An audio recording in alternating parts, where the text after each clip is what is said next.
The question of how and why the United Nations is the crux of the great conspiracy to destroy the sovereignty of the United States and the enslavement of the American people within a UN one-world dictatorship is a complete and unknown mystery to the vast majority of the American people.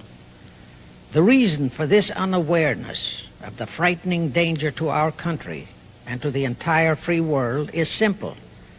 The masterminds behind this great conspiracy have absolute control of all of our mass communications media, especially television, the radio, the press, and Hollywood. We all know that our State Department, the Pentagon, and the White House have brazenly proclaimed that they have the right and the power to manage the news, to tell us not the truth, but what they want us to believe. They have seized that power on orders from their masters of the great conspiracy.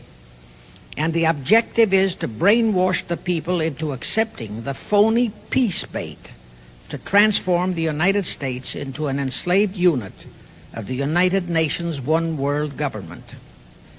First of all, bear in mind that the so-called UN police action in Korea, fought by the United States, in which 150,000 of our sons were murdered and maimed, was part of the plot, just as the undeclared by Congress war in Vietnam, in which our sons are dying, is part of the plot, just as the plot against Rhodesia and South Africa, in which our sons will be dying, is part of the UN plot. However, the vitally important thing for all Americans, all you mothers of the boys who died in Korea and are now dying in Vietnam, to know is that our so-called leaders in Washington, whom we elected to safeguard our nation and our Constitution, are the betrayers, and that behind them are a comparatively small group of men whose sole objective is to enslave the whole world of humanity in their satanic plot of one world government. Now, in order to give you a very clear picture of this satanic plot, I will go back to its beginning, clear back in the middle of the 18th century, and name the men who put that plot into action, and then bring you down to the present, today's status of that plot. Now, as a matter of further intelligence, a term used by the FBI, let me clarify the meaning of the expression, "He is a liberal." The enemy, meaning the one-world conspirators, have seized upon that word liberal as a cover-up for their activities. It sounds so innocent and so humanitarian to be liberal. We'll make sure that the person who calls himself a liberal or is described as a liberal is not in truth a red. Now then, this satanic plot was launched back in the 1760s when it first came into existence under the name of the Illuminati. This Illuminati was organized by one Adam Weishaupt, born a Jew, who was converted to Catholicism and became a Catholic priest, and then, at the behest of the then newly organized House of Rothschild, defected and organized the Illuminati. Naturally, the Rothschilds financed that operation. And every war since then, beginning with the French Revolution, has been promoted by the Illuminati, operating under various names and guises. I say under various names and guises because after the Illuminati was exposed and became too notorious, Weishaupt and his co-conspirators began to operate under various other names. In the United States, immediately after World War I, they set up what they called the Council on Foreign Relations, commonly referred to as the CFR. And this CFR is actually the Illuminati in the United States. And its hierarchy, the masterminds in control of the CFR, to a very great extent are the descendants of the original Illuminati conspirators. But to conceal that fact, Most of them changed their original family names to American-sounding names. For example, the true name of the Dillons, Clarence and Douglas Dillon, once Secretary of the U.S. Treasury Department, is Lepowski. I'll come back to all this later. There is a similar establishment of the Illuminati in England, operating under the name of the British Institute of International Affairs. There are similar secret Illuminati organizations in France, Germany, and other nations operating under different names. And all these organizations, including the CFR, continuously set up numerous subsidiary or front organizations that are infiltrated into every phase of the various nations' affairs. But at all times, the operations of these organizations were and are masterminded and controlled by the internationalist bankers, who in turn were and are controlled by the Rothschilds. The details of how they accomplished the setting up of the CFR in the United States, as also in the other nations, are far too voluminous to be described in this dissertation. But you can find it complete in News Bulletin number 122, entitled UN is Spawn of the Illuminati, and News Bulletin number 123, entitled CFR Completely Unmasked as Illuminati. Both are published by the Cinema Educational Guild, Post Office Box 46205, Hollywood, California. You can get them for 50 cents per copy by writing to that address. Those news bulletins reveal the names of the original founders of the Illuminati and the Americanized names of their descendants in the present CFR. Now I'll go back to the activities of the original Illuminati conspirators. As revealed in News Bulletin number 122, one branch of the Rothschild family had financed Napoleon. Another branch of the Rothschilds, both branches the real masterminds of the Illuminati, financed Britain, Germany, and the other nations in the Napoleonic Wars. Immediately after the Napoleonic Wars, the Illuminati assumed that all the nations were so destitute and so weary of wars that they'd be glad for any solution.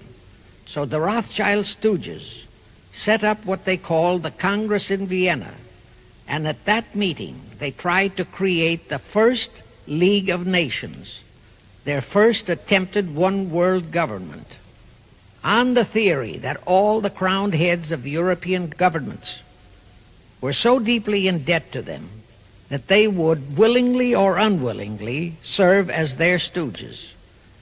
But the Tsar of Russia caught the stench of the plot and completely torpedoed it. The enraged Nathan Rothschild, then the head of that dynasty, vowed that someday he or his descendants would destroy the Tsar and his entire family.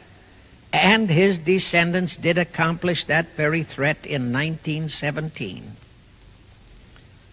At this point, bear in mind that the Illuminati was not set up to operate on a short-range basis. Normally, a conspirator of any type enters into a conspiracy with the expectation of achieving his objective during his own lifetime. But that was not the case with the Illuminati. True, they hoped to accomplish their objective during their lifetime. But, paraphrasing The Show Must Go On, the Illuminati operates on the very long-range basis.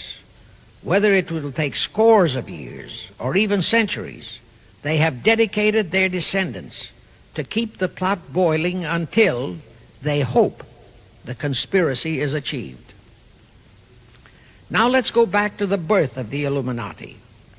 Adam Weishaupt was a Jesuit-trained professor of canon law, teaching in Ingolstadt University when he defected from Christianity to embrace the Luciferian conspiracy. It was in 1770 that the professional moneylenders, the then recently organized House of Rothschild, retained him to revise and modernize the age-old protocols of Zionism, which from the outset was designed to give the synagogue of Satan, so named by Jesus Christ, ultimate world domination, so they could impose the Luciferian ideology upon what would remain of the human race after the final social cataclysm by use of satanic despotism. Weishaupt completed his task May 1st, 1776. Now you know why May 1 is the great day with all communist nations to this very day. That was the day, May 1, 1776, that Weishaupt completed his plan and officially organized the Illuminati to put the plan into execution. That plan required the destruction of all existing governments and religions. That objective was to be reached by dividing the masses of people whom he, Weishaupt, termed Goyim, or human cattle, into opposing camps in ever-increasing numbers on political, social, economic, and other issues, the very conditions we have in our country today. The opposing sides were then to be armed and incidents provided which would cause them to fight and weaken themselves and gradually destroy national governments and religious institutions. Again, I say, the very conditions in the world today. And at this point, let me stress a prime feature of the Illuminati plans. When and if their blueprint for world control, the protocols of the elders of Zion, is discovered and exposed, they would wipe all the Jews off the face of the earth in order to divert suspicions from themselves. If you think this is far-fetched, bear in mind that they permitted Hitler, a liberal socialist himself, who was financed by Krupp, Kennedy, the Warburgs, and the Rothschilds, to incinerate 600,000 Jews. Now, just why did the conspirators choose the word Illuminati for their satanic organization? Weishaupt himself said that the word is derived from Lucifer and means holders of the light, using the lie that his objective was to bring about a one-world government to enable those with mental ability to govern the world and prevent all wars in the future. In short, using the word peace on earth as his bait, exactly as that same bait, peace, was used by the 1945 conspirators to foist the United Nations on us. Weishaupt, financed, I repeat, by the Rothschilds, recruited some 2,000 paid followers. These included the most intelligent men in the fields of arts and letters, education, the sciences, finance, and industry. He then established lodges of the Grand Orient, Masonic lodges, to be their secret headquarters. And I again repeat that in all of this he was acting under orders from the House of Rothschild. The main features of the Weishaupt plan of operation required his Illuminati to do the following things to help them to accomplish their purpose. Number one, use monetary and sex bribery to obtain control of men already in high places in the various levels of all governments and other fields of endeavor. Once influential persons had fallen for the lies, deceits, and temptations of the Illuminati, they were to be held in bondage by application of political and other forms of blackmail, threats of financial ruin, public exposure and physical harm, even death, to themselves and loved members of their families. Do you realize how many present top officials in our federal government in Washington are controlled in just that way by the CFR? Do you realize how many homosexuals in our State Department, the Pentagon, all federal agencies, even in the White House, are controlled that way? Number two, Illuminati on the faculties of colleges and universities were to cultivate students possessing exceptional mental ability belonging to well-bred families with international leanings and recommend them for special training in internationalism. Such training was to be provided by granting scholarships to those selected by the Illuminists. That gives you an idea what a Rhodes Scholarship means. It means indoctrination into accepting the idea that only a one-world government can put an end to recurring wars and strife. That's how the United Nations was sold to the American people. One of the most notable Rhodes Scholars we have in our country is Senator William J. Fulbright, sometimes referred to as Half-Bright. His entire voting record spells Illuminati.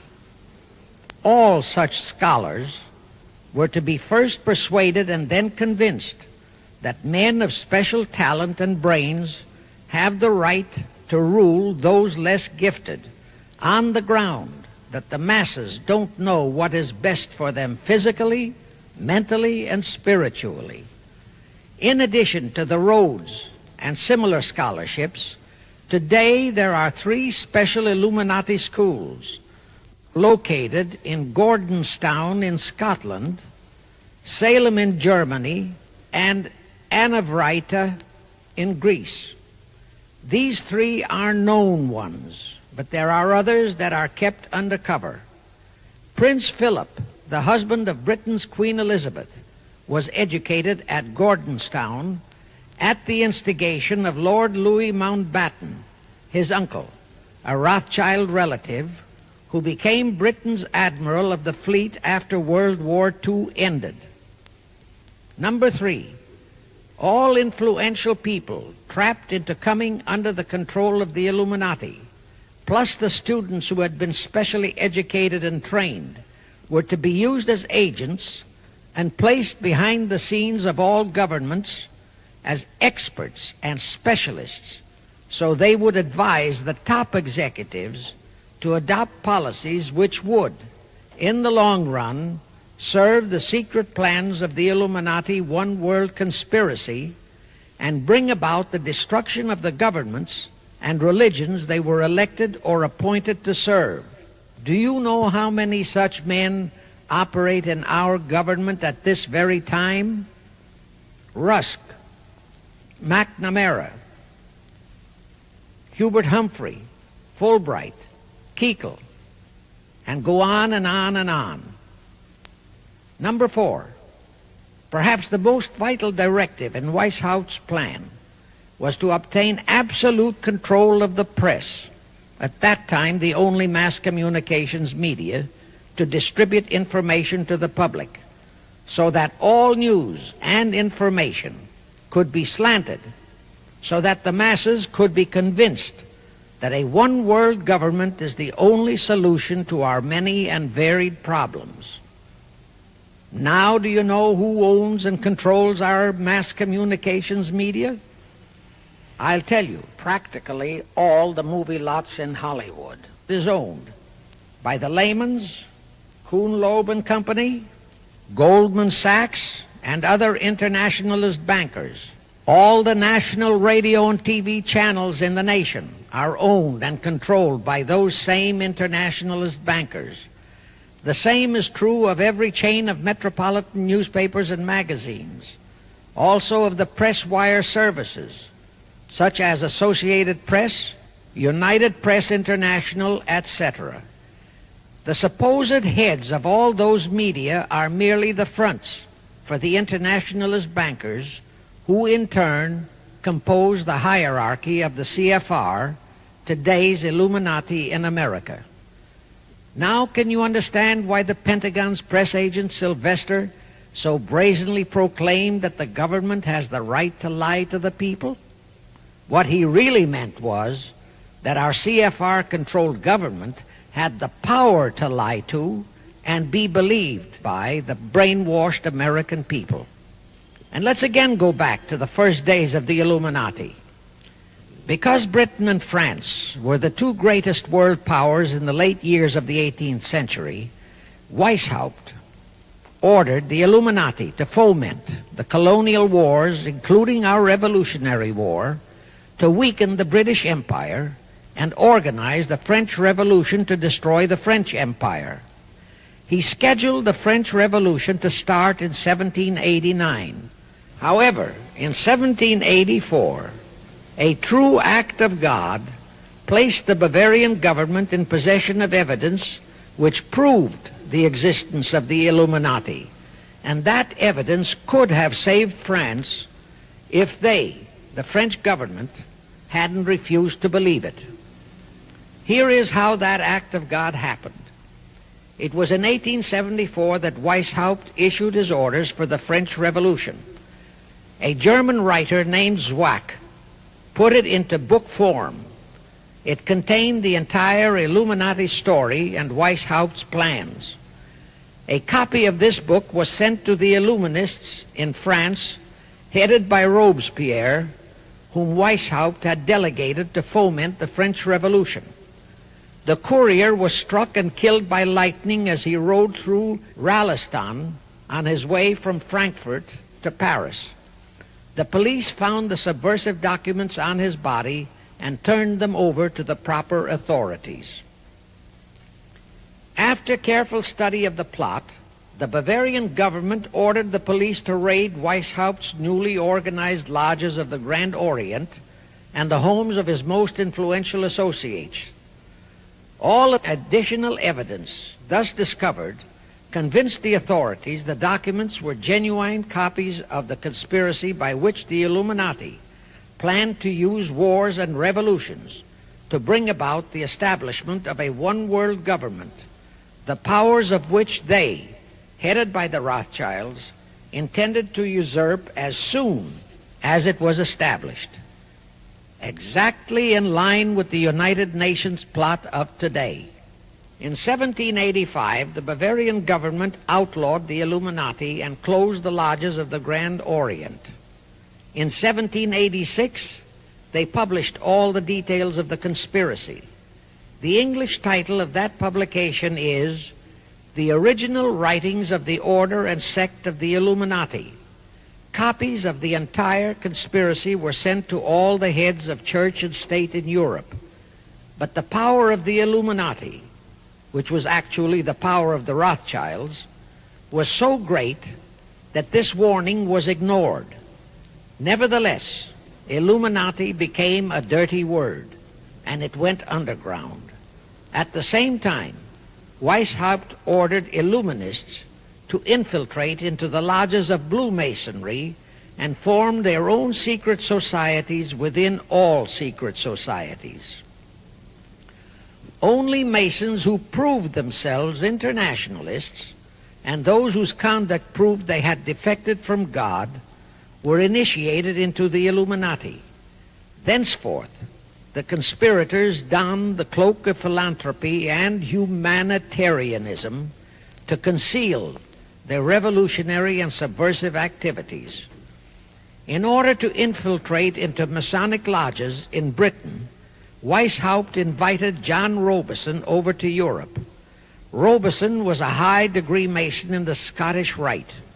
He was a professor of natural philosophy at Edinburgh University and secretary of the Royal Society of Edinburgh.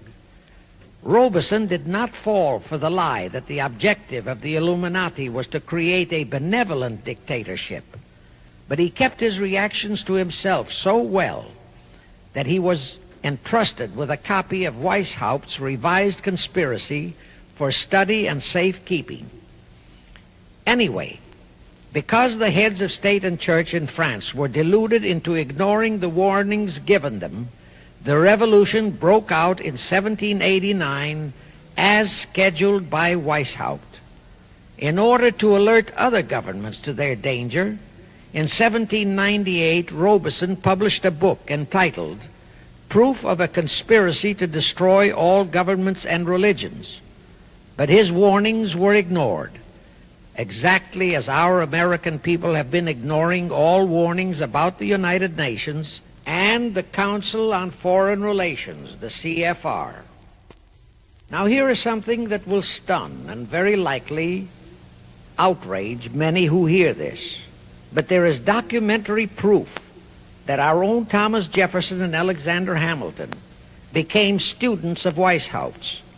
Jefferson was one of Weishaupt's strongest defenders when he was outlawed by his government. And it was Jefferson who infiltrated the Illuminati into the then newly organized lodges of the Scottish Rite in New England.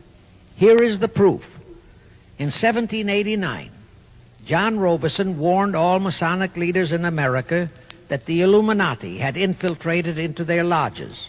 And on July 19, 1789, David Papin, president of Harvard University, issued the same warning to the graduating class and lectured them on the influence Illuminism was acquiring on American politics and religion. And to top it off, John Quincy Adams, who had organized the New England Masonic lodges, issued his warnings. He wrote 3 letters to Colonel William L. Stone, a top Mason, in which he exposed how Jefferson was using Masonic lodges for subversive, Illuministic purposes. Those 3 letters are at this very time in Rittenberg Square Library in Philadelphia. In short, Jefferson, founder of the Democratic Party, was a member of the Illuminati, which at least partly accounts for the condition of the party at this time. And through infiltrations of the Republican Party, we have exactly nothing of loyal Americanism today. That disastrous rebuff at the Congress at Vienna, created by the Tsar of Russia, did not by any means destroy the Illuminati conspiracy. It merely forced them to adopt a new strategy. Realizing that the one world idea was, for the moment, killed, the Rothschilds decided that to keep the plot alive, they'd have to do it by heightening their control of the money systems of the European nations. Earlier, by a ruse, the outcome of the Battle of Waterloo had been falsified. Rothschild had spread a story that Napoleon had won that battle. That had precipitated a terrific panic on the stock market in England.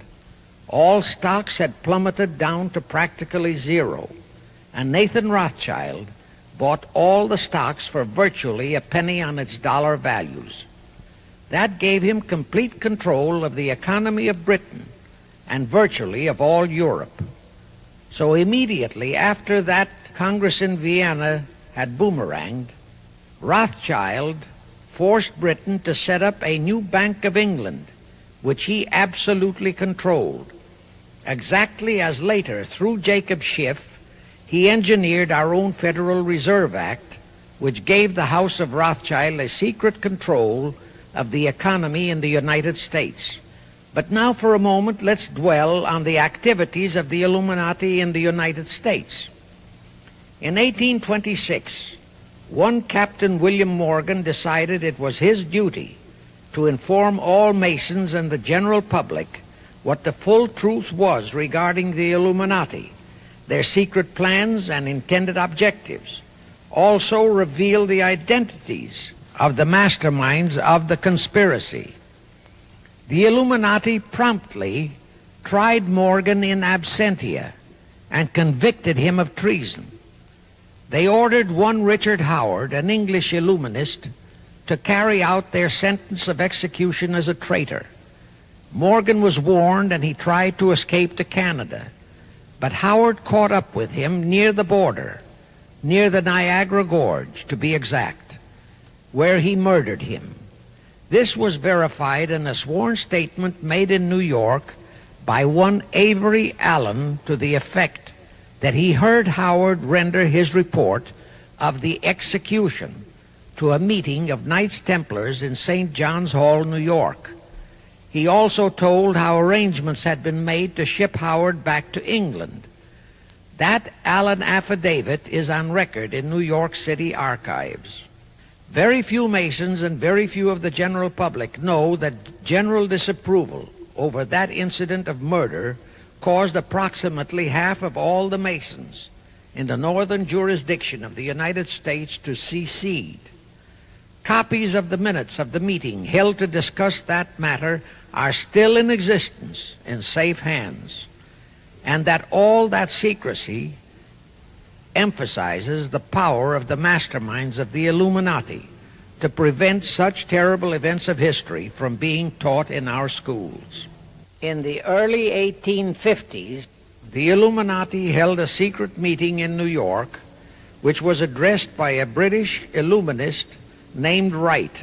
Those in attendance were told that the Illuminati was organizing to unite the nihilist and atheist groups with all other subversive groups into an international to be known as communists.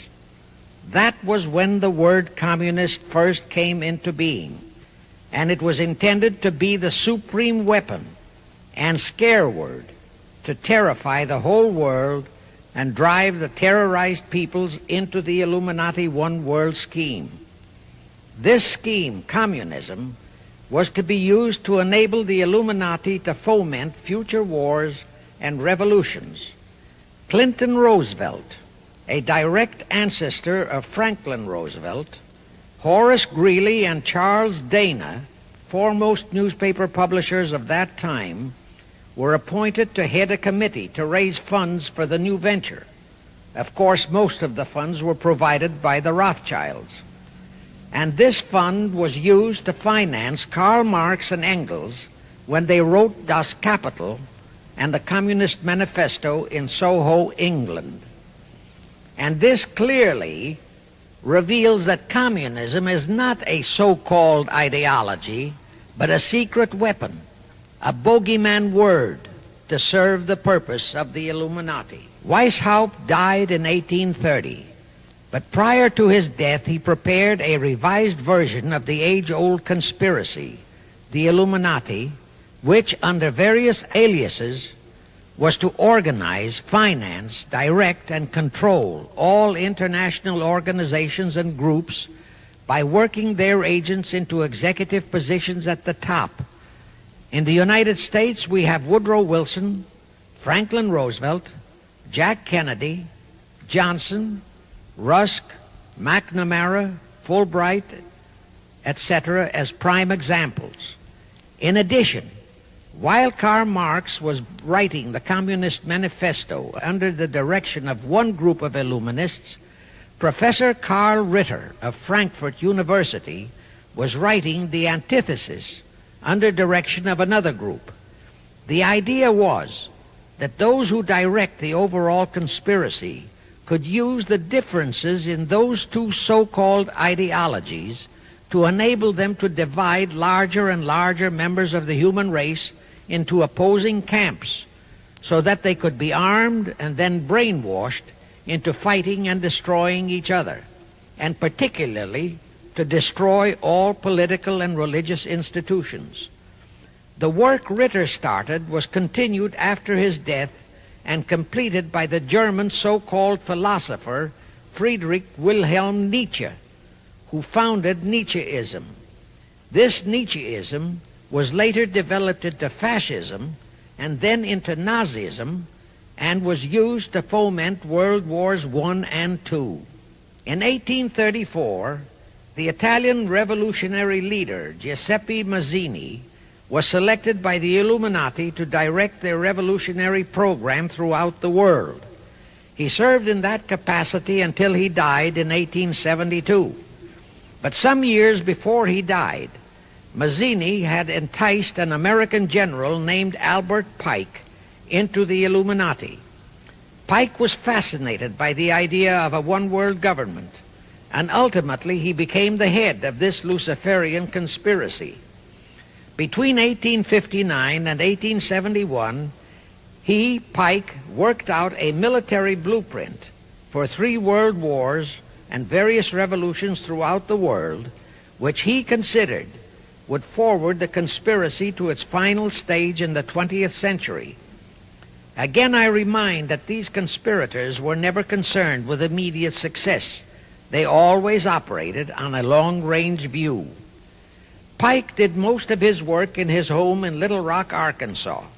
But a few years later, when the Illuminati's lodges of the Grand Orient became suspect and repudiated because of Mazzini's revolutionary activities in Europe, Pike organized what he called the New and Reformed Palladian Rite. He set up 3 Supreme Councils, one in Charleston, South Carolina, one in Rome, Italy, and the third in Berlin, Germany. He had Mazzini establish 23 subordinate councils in strategic locations throughout the world. These have been the secret headquarters of the world revolutionary movement ever since. Long before Marconi invented radio, the scientists in the Illuminati had found the means for Pike and the heads of his councils to communicate secretly. It was the discovery of that secret that enabled intelligence officers to understand how apparently unrelated incidents, one such as the assassination of an Austrian prince at Sarajevo, took place simultaneously throughout the world, which developed into a war or a revolution. Pike's plan was as simple as it has proved effective. It called for communism, Nazism, political Zionism, and other international movements be organized and used to foment 3 global world wars and at least 2 major revolutions. The First World War was to be fought so as to enable the Illuminati to destroy Tsarism in Russia, as vowed by Rothschild after the Tsar had torpedoed his scheme at the Congress in Vienna, and to transform Russia into a stronghold of atheistic communism. The differences stirred up by agents of the Illuminati between the British and German empires were to be used to foment this war. After the war would be ended, communism was to be built up and used to destroy other governments and weaken religions. World War II, when and if necessary, was to be fomented by using the controversies between fascists and political Zionists. And here let it be noted that Hitler was financed by Krupp, the Warburgs, the Rothschilds, and other internationalist bankers, and that the slaughter of the supposed 600,000 Jews by Hitler didn't bother the Jewish internationalist bankers at all. That slaughter was necessary in order to create worldwide hatred of the German people and thus bring about the war against them. In short, this Second World War was to be fought to destroy Nazism and to increase the power of political Zionism so that the State of Israel could be established in Palestine. During this World War II, international communism was to be built up until it equaled in strength that of united Christendom. When it reached that point, it was to be contained and kept in check until required for the final social cataclysm. As we know now, Roosevelt, Churchill, and Stalin put that exact policy into effect, and Truman, Eisenhower, Kennedy, and Johnson continued that same exact policy. World War III is to be fomented by using the so-called controversies the agents of the Illuminati, operating under whatever new name, are now stirring up between the political Zionists and the leaders of the Muslim world. That war is to be directed in such a manner that all of Islam and political Zionism, Israel, will destroy each other, while at the same time the remaining nations, once more divided on this issue, will be forced to fight themselves into a state of complete exhaustion, physically, mentally, spiritually, and economically. Now, can any thinking person doubt that the intrigue now going on in the Near, Middle, and Far East is designed to accomplish that satanic objective? Pike himself foretold all this in a statement he made to Mazzini on August 15, 1871. Pike stated that after World War III is ended, those who will inspire to undisputed world domination will provoke the greatest social cataclysm the world has ever known. Quoting his own words, taken from the letter he wrote to Mazzini, and which letter is now catalogued in the British Museum in London, England, he said, "We shall unleash the nihilists and the atheists, and we shall provoke a great social cataclysm which in all its horror will show clearly to all nations the effect of absolute atheism, the origin of savagery and of most bloody turmoil. Then everywhere the people forced to defend themselves against the world minority of revolutionaries will exterminate those destroyers of civilization, and the multitudes disillusioned with Christianity, whose deistic spirits will be from that moment on without direction and leadership, and anxious for an ideal but without knowledge where to send its adoration, will receive the true light through the universal manifestation of the pure doctrine of Lucifer, brought finally out into public view, a manifestation which will result from a general reactionary movement which will follow the destruction of Christianity and atheism, both conquered and exterminated at the same time." When Mazzini died in 1872, Pike made another Italian revolutionary leader named Adrian Lemmy his successor. Lemmy, in turn, was succeeded by Lenin and Trotsky, then by Stalin. The revolutionary activities of all those men were financed by British, French, German, and American international bankers, all of them dominated by the House of Rothschild. We are supposed to believe that the international bankers of today, like the money changers of Christ's day, are only the tools or agents of the great conspiracy, but actually they are the masterminds behind all of it. While the general public has been brainwashed by all the mass communications media into believing that communism is a movement of the so-called workers, the actual fact is that both British and American intelligence officers have authentic documentary evidence that international liberals operating through their international banking houses, particularly the House of Rothschild, have financed both sides in every war and revolution since 1776. Those who today comprise the conspiracy, the CFR in the United States, direct our governments, whom they hold in usury through such methods as the Federal Reserve System in America, to fight wars such as Vietnam, created by the United Nations, so as to further Pike's Illuminati plans to bring the world to that stage of the conspiracy when atheistic communism and the whole of Christianity can be forced into an all-out Third World War within each remaining nation, as well as on an international scale. The headquarters of the great conspiracy in the late 1700s was in Frankfurt, Germany, where the House of Rothschild had been established by Mayer Anschelm, who adopted the Rothschild name and linked together other international financiers who had literally sold their souls to the devil. After the Bavarian government's exposure in 1786, the conspirators moved their headquarters to Switzerland, then to London. Since World War II, after Jacob Schiff, the Rothschild's boy in America, died, the headquarters of the American branch has been in the Harold Pratt Building, New York, and the Rockefellers, originally protégés of Schiff, have taken over the manipulation of finances in America for the Illuminati. In the final phases of the conspiracy, the one world government will consist of the king dictator, head of the United Nations, the CFR, and a few billionaires, economists, and scientists who have proved their devotion to the great conspiracy. All others are to be integrated into a vast conglomeration of mongrelized humanity, actually slaves.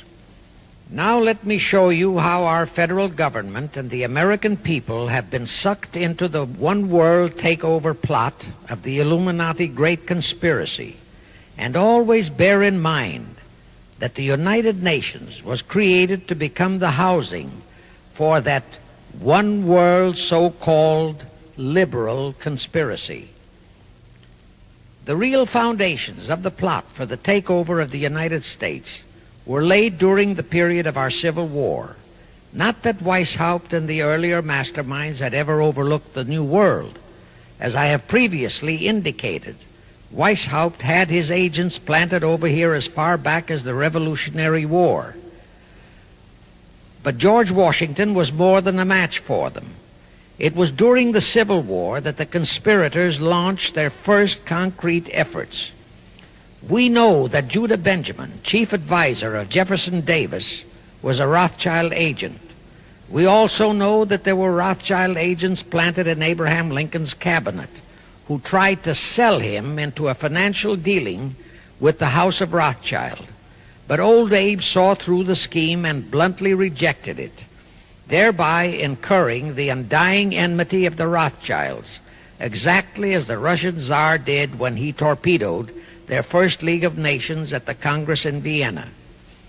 Investigation of the assassination of Lincoln revealed that the assassin, Booth, was a member of a secret conspiratorial group. Because there were a number of highly important government officials involved, the name of the group was never revealed, and it became a mystery, exactly as the assassination of Jack Kennedy still is a mystery. But I am sure it will not for long remain a mystery. Anyway, the ending of the Civil War destroyed, temporarily, all chances of the House of Rothschild to get a clutch on our money system, such as they had acquired in Britain and other nations in Europe. I say temporarily because the Rothschilds and the masterminds of the conspiracy never quit. So they had to start from scratch, but they lost no time in getting started. Shortly after the Civil War, a young immigrant who called himself Jacob H. Schiff arrived in New York. Jacob was a young man with a mission for the House of Rothschild. Jacob was the son of a rabbi, born in one of Rothschild's houses in Frankfurt, Germany. I won't go deeply into his background. The important point is that Rothschild recognized in him not only a potential money wizard, but more important, he also saw the latent Machiavellian qualities in Jacob that could, as it did, make him an invaluable functionary in the great one-world conspiracy.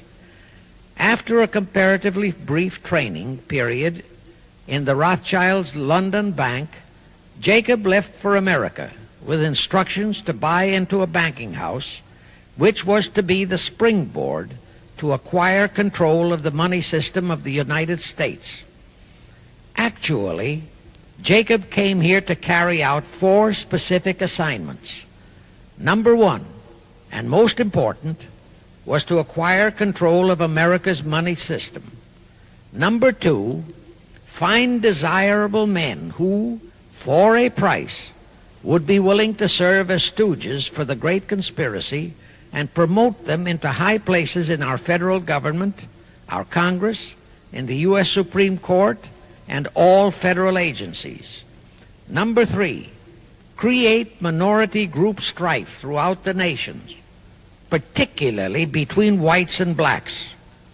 Number 4, create a movement to destroy religion in the United States, but Christianity to be the chief target.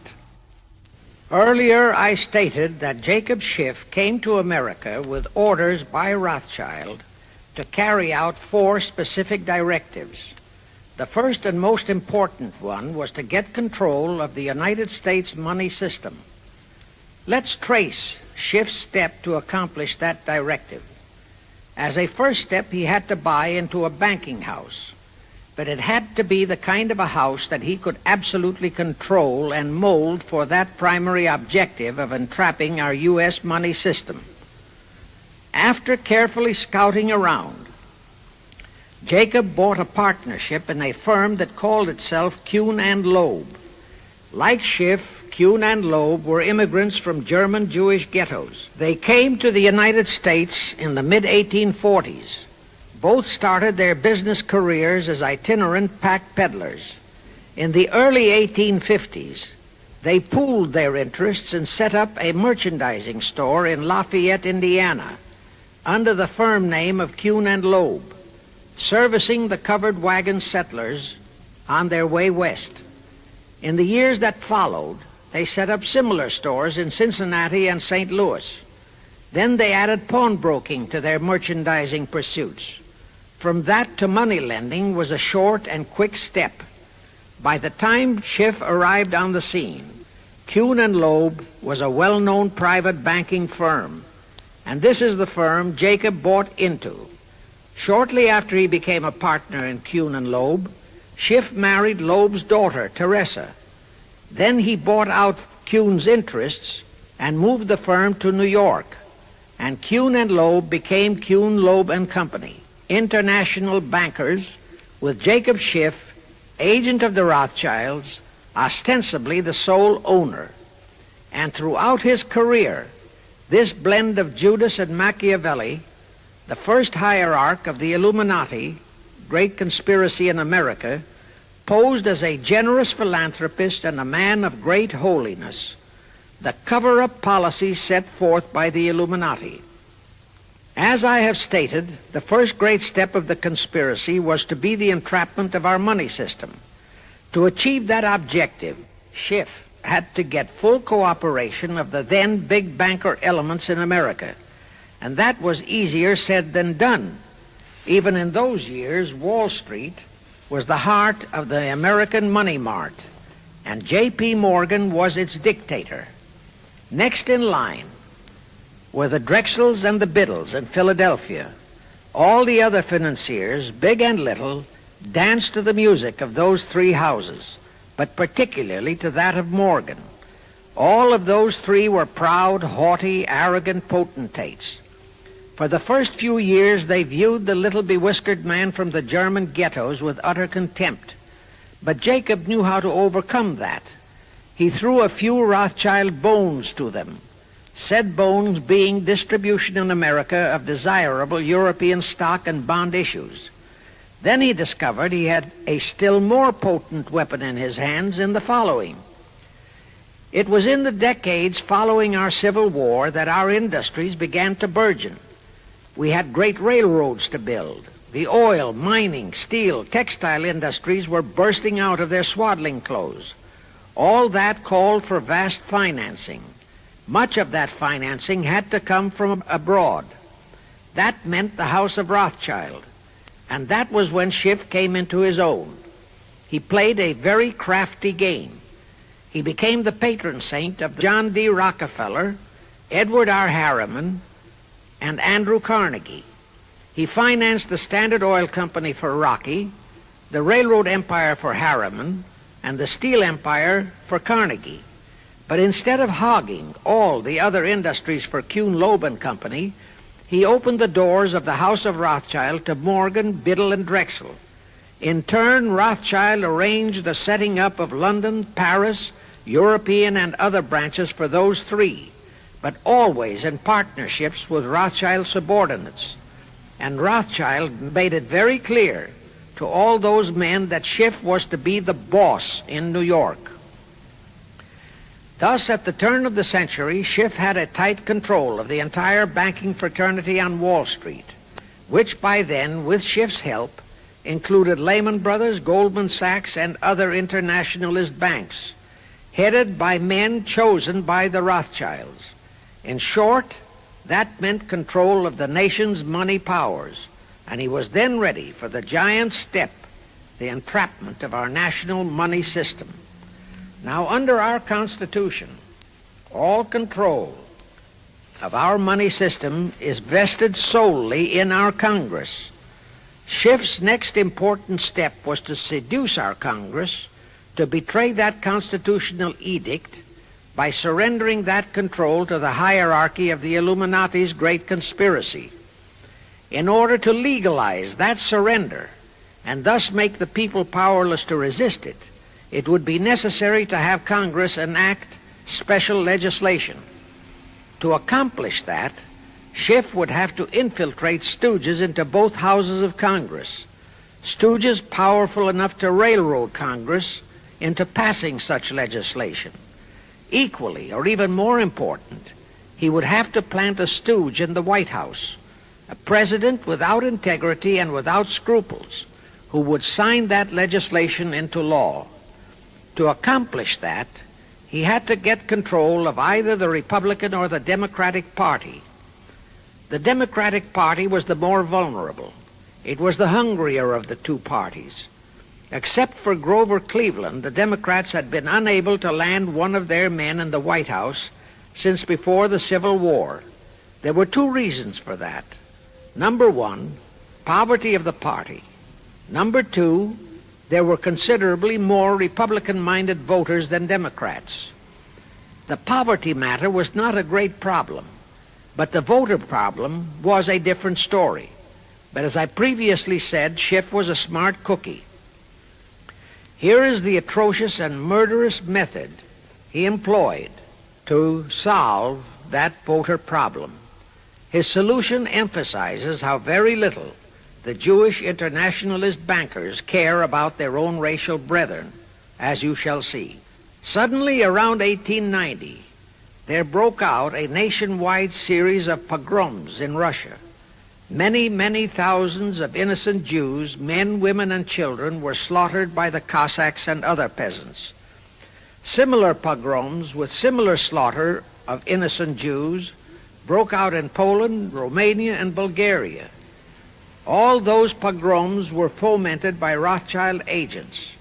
As a result, Jewish terrified refugees from all those nations swarmed into the United States, and that continued throughout the next 2 or 3 decades because the pogroms were continuous through all those years. All those refugees were aided by self-styled humanitarian committees set up by Schiff, the Rothschilds, and all the Rothschild affiliates. In the main, the refugees streamed into New York, but the Schiff-Rothschild humanitarian committees found ways to shuffle many of them into other large cities, such as Chicago, Boston, Philadelphia, Detroit, Los Angeles, etc. All of them were quickly transformed into naturalized citizens and educated to register as Democrats. Thus, all of that so-called minority group became solid Democratic voter blocs in their communities, all controlled and maneuvered by their so-called benefactors. And shortly after the turn of the century, they became vital factors in the political life of our nation. That was one of the methods Schiff employed to plant men like Nelson Aldrich in our Senate and Woodrow Wilson in the White House. At this point, let me remind you of another of the important jobs that was assigned to Schiff when he was dispatched to America. I refer to the job of destroying the unity of the American people by creating minority group and racial strife. By the pogrom-driven Jewish refugees into America, Schiff was creating one ready-made minority group for that purpose. But the Jewish people as a whole, made fearful by the pogroms, could not be depended upon to create the violence necessary to destroy the unity of the American people. But right within America, there was an already made-to-order, although as yet a sleeping minority group, the Negroes, who could be sparked into so-called demonstrations, rioting, looting, murder, and every other type of lawlessness. All that was necessary was to incite and arouse them. Together, those two minority groups, properly maneuvered, could be used to create exactly the kind of strife in America the Illuminati would need to accomplish their objective. Thus, at the same time that Schiff and his co-conspirators were laying their plans for the entrapment of our money system, they were also perfecting plans to hit the unsuspecting American people with an explosive and terrifying racial upheaval that would tear the people into hate fractions and create chaos throughout the nation, especially on all college and university campuses. all protected by Earl Warren decisions and our so-called leaders in Washington. Of course, perfecting those plans required time and infinitely patient organizing. Now, to remove all doubts, I'll take a few moments to give you documentary proof of this racial strife plot. First of all, they had to create leaderships and organizations to draw in millions of dupes, both Jewish and Negroes, who would do the demonstrating and commit the rioting, looting, and lawlessness. So in 1909, Schiff, the Laymans, and other conspirators organized and set up the National Association for the Advancement of the Colored People, known as the NAACP. The presidents, directors, and legal counsels of the NAACP were always white men, Jews appointed by Schiff. And this is the case to this very day. Then, in 1913, the Schiff Group organized the Anti-Defamation League of the B'nai B'rith, commonly known as the ADL, to serve as the Gestapo and hatchet man outfit for the entire great conspiracy. Today, this sinister ADL maintains over 2,000 agencies in all parts of the country, and they advise and completely control every action of the NAACP, CORE, of the Urban League, of all the other so-called Negro civil rights organizations throughout the nation, including such leaders as Martin Lucifer King, Stokely Carmichael, Bayard Rustin, and others of that ilk. In addition, the ADL acquired absolute control of the advertising budgets of many department stores, hotel chains, and TV and radio industrialist sponsors, also advertising agencies, in order to control practically all the mass communications media and force every loyal newspaper to slant and falsify the news, and to further incite and at the same time create sympathy for the lawlessness and violence of the Negro mobs. Here is documentary proof of the beginning of their deliberate plot to foment the Negroes into all their lawlessness. Around 1910, one Israel Zangwill wrote a play entitled The Melting Pot. It was sheer propaganda to incite the Negroes and Jews, because the play purportedly visualized how the American people were discriminating against and persecuting Jews and Negroes. At that time, nobody seemed to realize that it was a propaganda play. It was that cleverly written. The propaganda was well wrapped up in the truly great entertainment in the play, and it was a big Broadway hit. Now, in those years, the legendary diamond Jim Brady used to throw a banquet at the famous Delmonico restaurant in New York after the opening performance of a popular play. He threw such a party for the cast of The Melting Pot, its author, producer, and chosen Broadway celebrities. By then, I'd already made a personal mark on the Broadway theater and was invited to that party. There I met George Bernard Shaw and a Jewish writer named Israel Cohen. Zangwill, Shaw, and Cohen were the triumvirate who created the Fabian Society in England and had worked closely with a Frankfurt Jew named Mordecai, who had changed his name to Karl Marx. But remember, at that time, both Marxism and communism were just emerging, and nobody paid much attention to either, and nobody suspected the propaganda in the writings of those three really brilliant writers. At that banquet, Israel Cohen told me he was then engaged in writing a book which was to be a follow-up on Zangwill's The Melting Pot.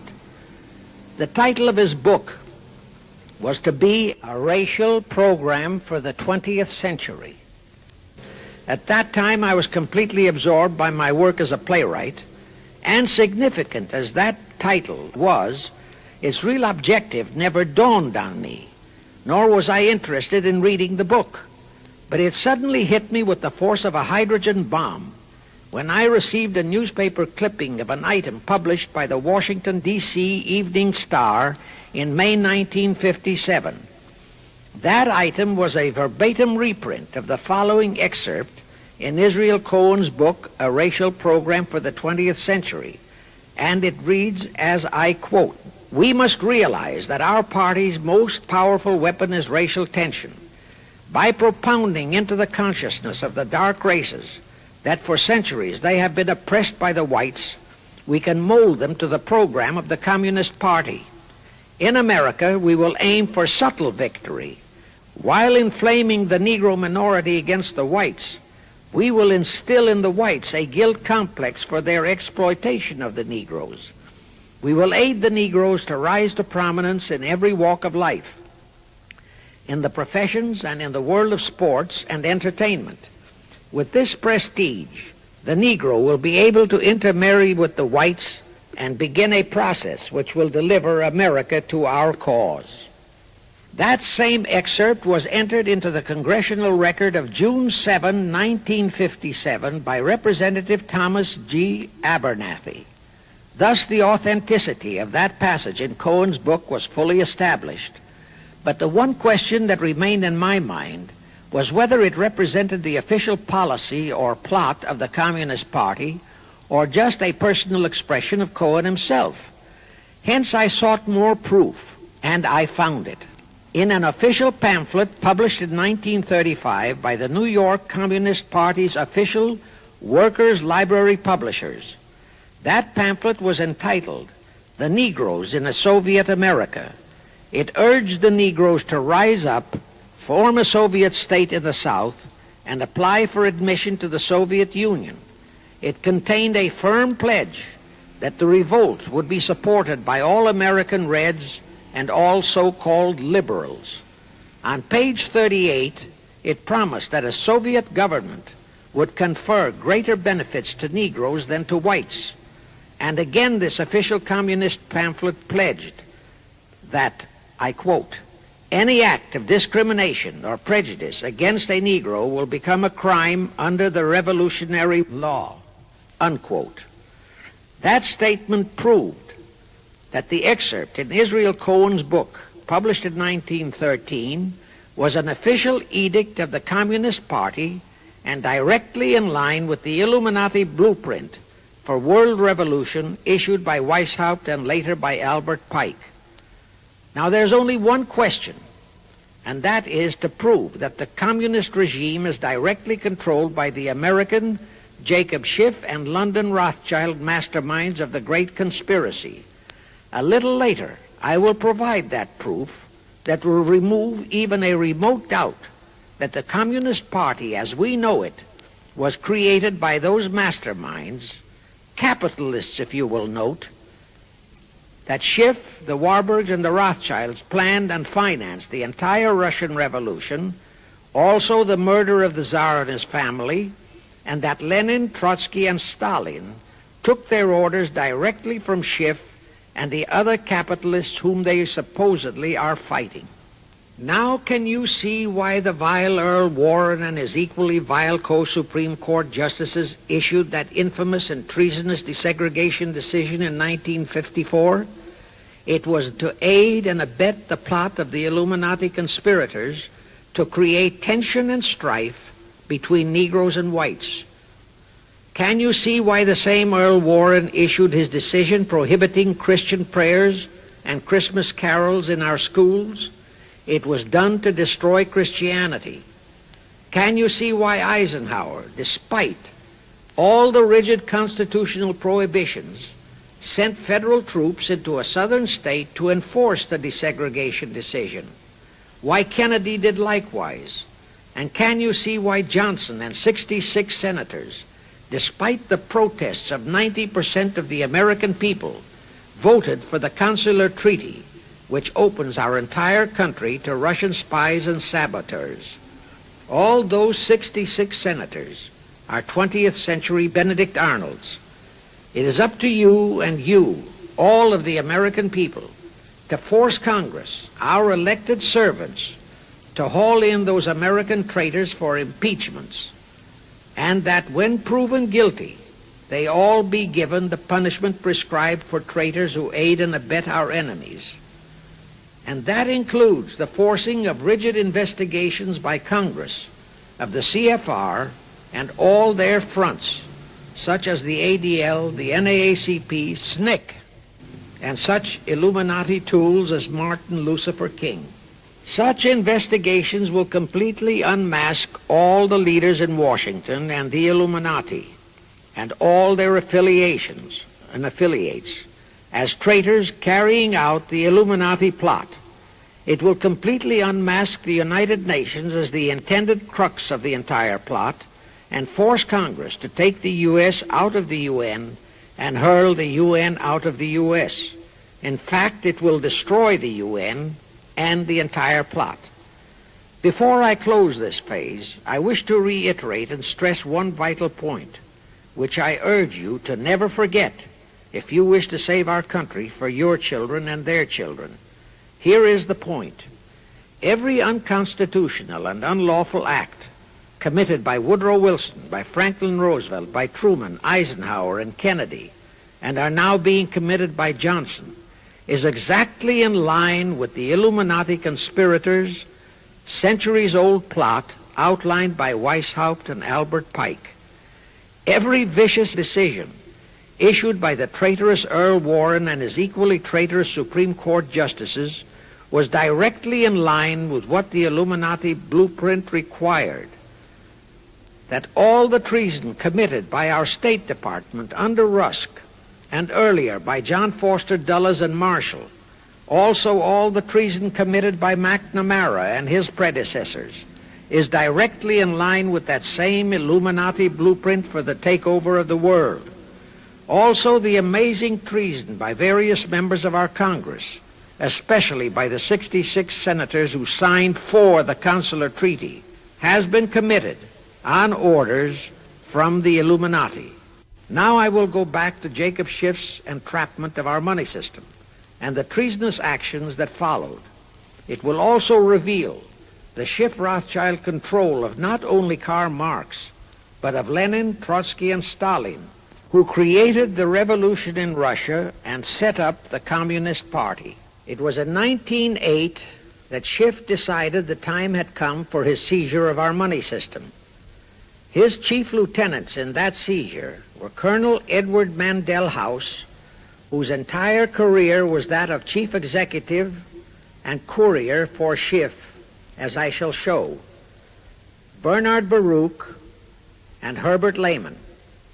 In the fall of that year, they assembled in secret conclave at the Jekyll Island Hunt Club, owned by J.P. Morgan at Jekyll Island, Georgia. Among those present were J.P. Morgan, John D. Rockefeller, Colonel House, Senator Nelson Aldrich, Schiff, Stillman and Vanderlip of the New York National City Bank, W.N.J. Seligman, Eugene Meyer, Bernard Baruch, Herbert Lehman, Paul Warburg, in short, all of the international bankers in America, all of them members of the hierarchy of the Illuminati's great conspiracy. A week later, they emerged with what they called the Federal Reserve System. Senator Aldrich was the stooge who was to railroad it through Congress. But they held that railroading in abeyance for one chief reason. They would first have to plant their man, an obedient stooge, in the White House to sign the Federal Reserve Act into law. They knew that even if the Senate would pass that act unanimously, the then newly elected President Taft would promptly veto it. So they waited. In 1912, their man, Woodrow Wilson, was elected to the presidency. Immediately after Wilson was inaugurated, Senator Aldrich railroaded the Federal Reserve Act through both houses of Congress, and Wilson promptly signed it, and the Federal Reserve Act became law.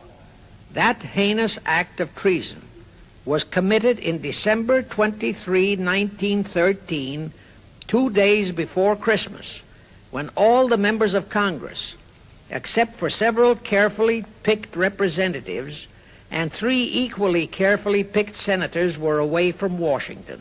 How heinously treasonous was that act? I'll tell you. Our founding fathers knew full well the power of money. They knew that whoever had that power held the destiny of our nation in his hands.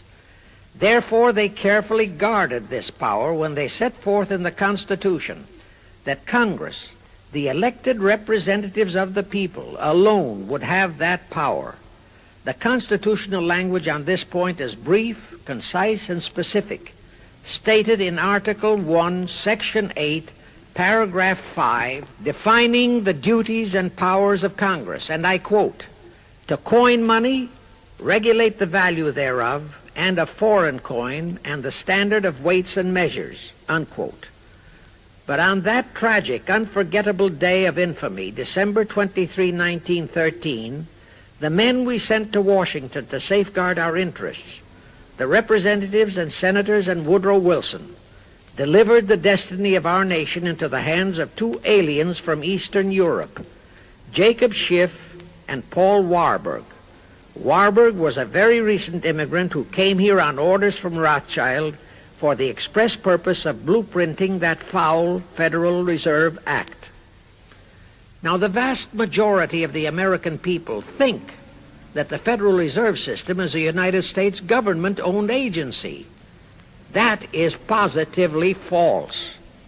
All of the stock of the Federal Reserve banks is owned by the member banks, and the heads of the member banks are all members of the hierarchy of the great Illuminati conspiracy known today as the CFR. The details of that act of treason in which many traitorous so-called Americans participated are far too long for this recording, but all those details are available in a book entitled The Federal Reserve Conspiracy, written by Eustace Mullins.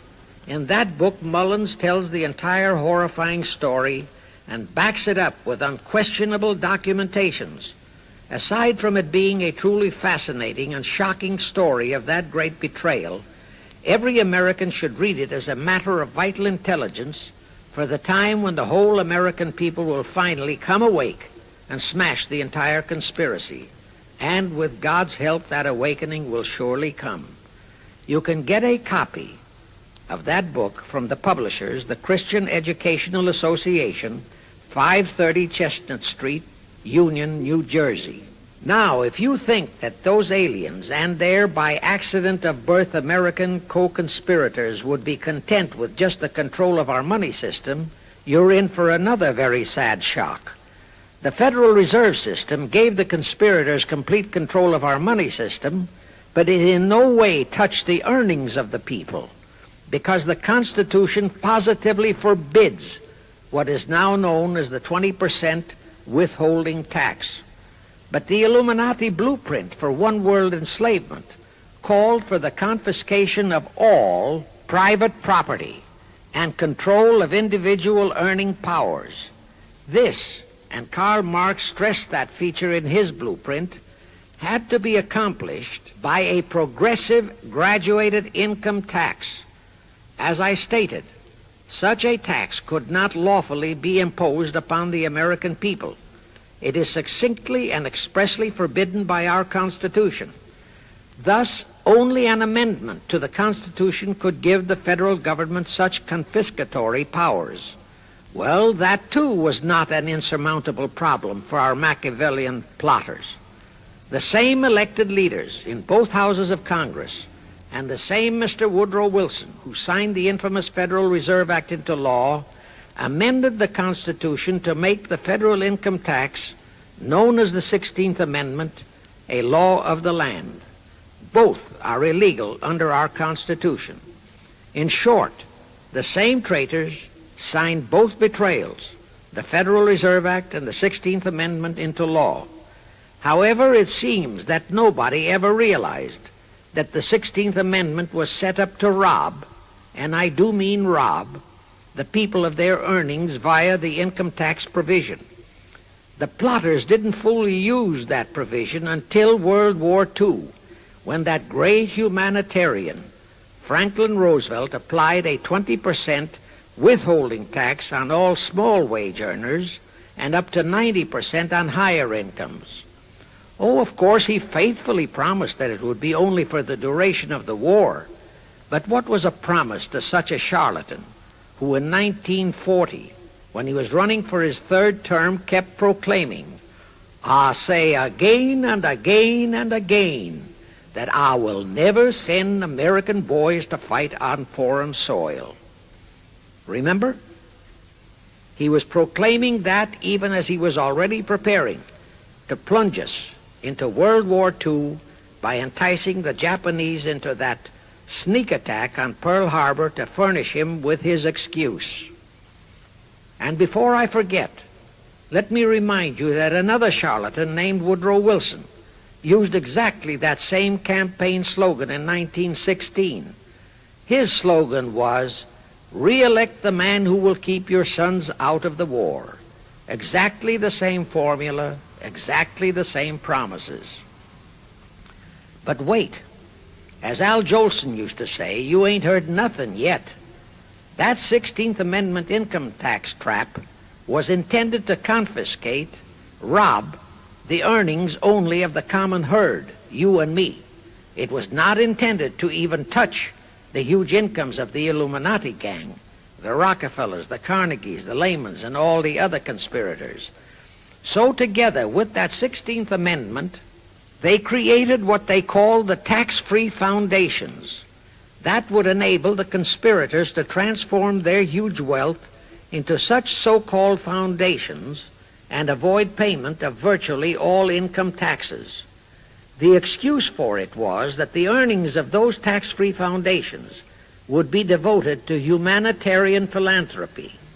So we now have the several Rockefeller foundations, the Carnegie Endowment Fund, the Ford Foundation, the Mellon Foundation, and hundreds of similar tax-free foundations. And what kind of philanthropy do these foundations support? Well, they finance all the civil rights groups that are creating all the chaos and rioting all over the country. They finance the Martin Lucifer Kings. The Ford Foundation finances the Center for the Study of Democratic Institutions in Santa Barbara, commonly referred to as Moscow West, and which is headed by Wonderboy Hutchins, Walter Reuther, Irwin Canham, and others of that ilk. In short, the tax-free foundation financed those who are doing the job for the Illuminati great conspiracy. And what are the hundreds of billions of dollars they confiscate every year from the earnings of the common herd, you and me, used for?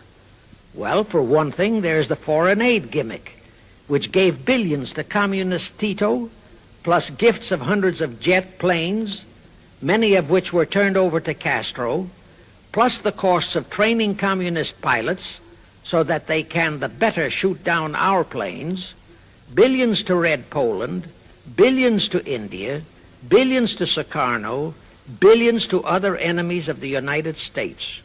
That's what that treasonously railroaded 16th Amendment has done to our nation, to the American people, to you and to me, to your children and their children.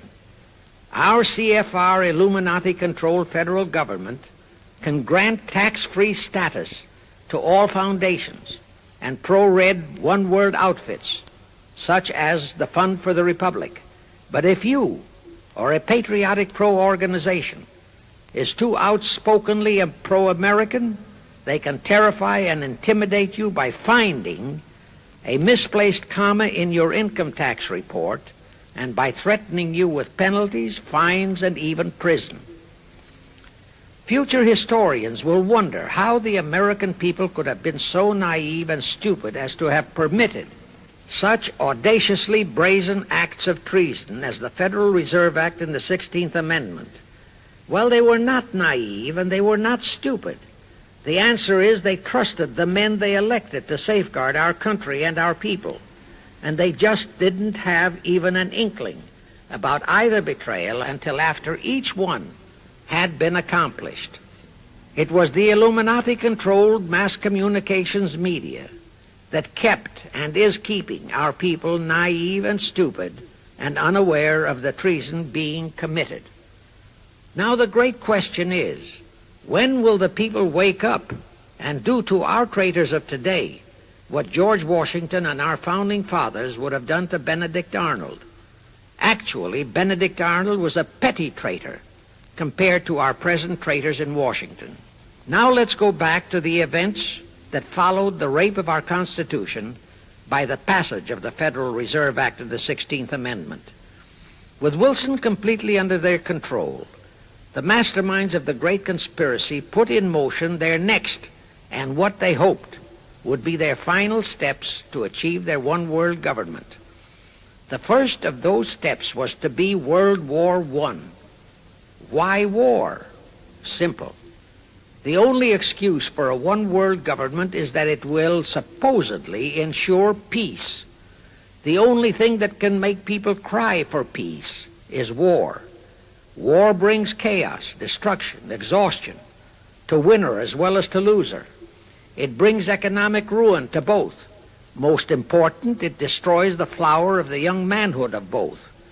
To the saddened and heartbroken oldsters, the mothers and fathers, who are left with nothing but memories of their beloved sons, peace becomes worth any price. And that is the emotion upon which the conspirators depend for the success of their satanic plot. Throughout the 19th century, from 1814 to 1914, the world as a whole was at peace. Such wars as the Franco-Prussian, our own Civil War, the Russo-Japanese War, were what might be termed local disturbances that did not affect the rest of the world. All the great nations were prosperous, the peoples staunchly nationalistic and fiercely proud of their sovereignties. It was utterly unthinkable that the French and the German peoples would be willing to live under a one-world government, or the Turks and the Russians, or the Chinese and the Japanese. Even more unthinkable that a Kaiser Wilhelm, or a Franz Joseph, or a Tsar Nicholas, or any monarch would willingly and meekly surrender his throne to a one-world government.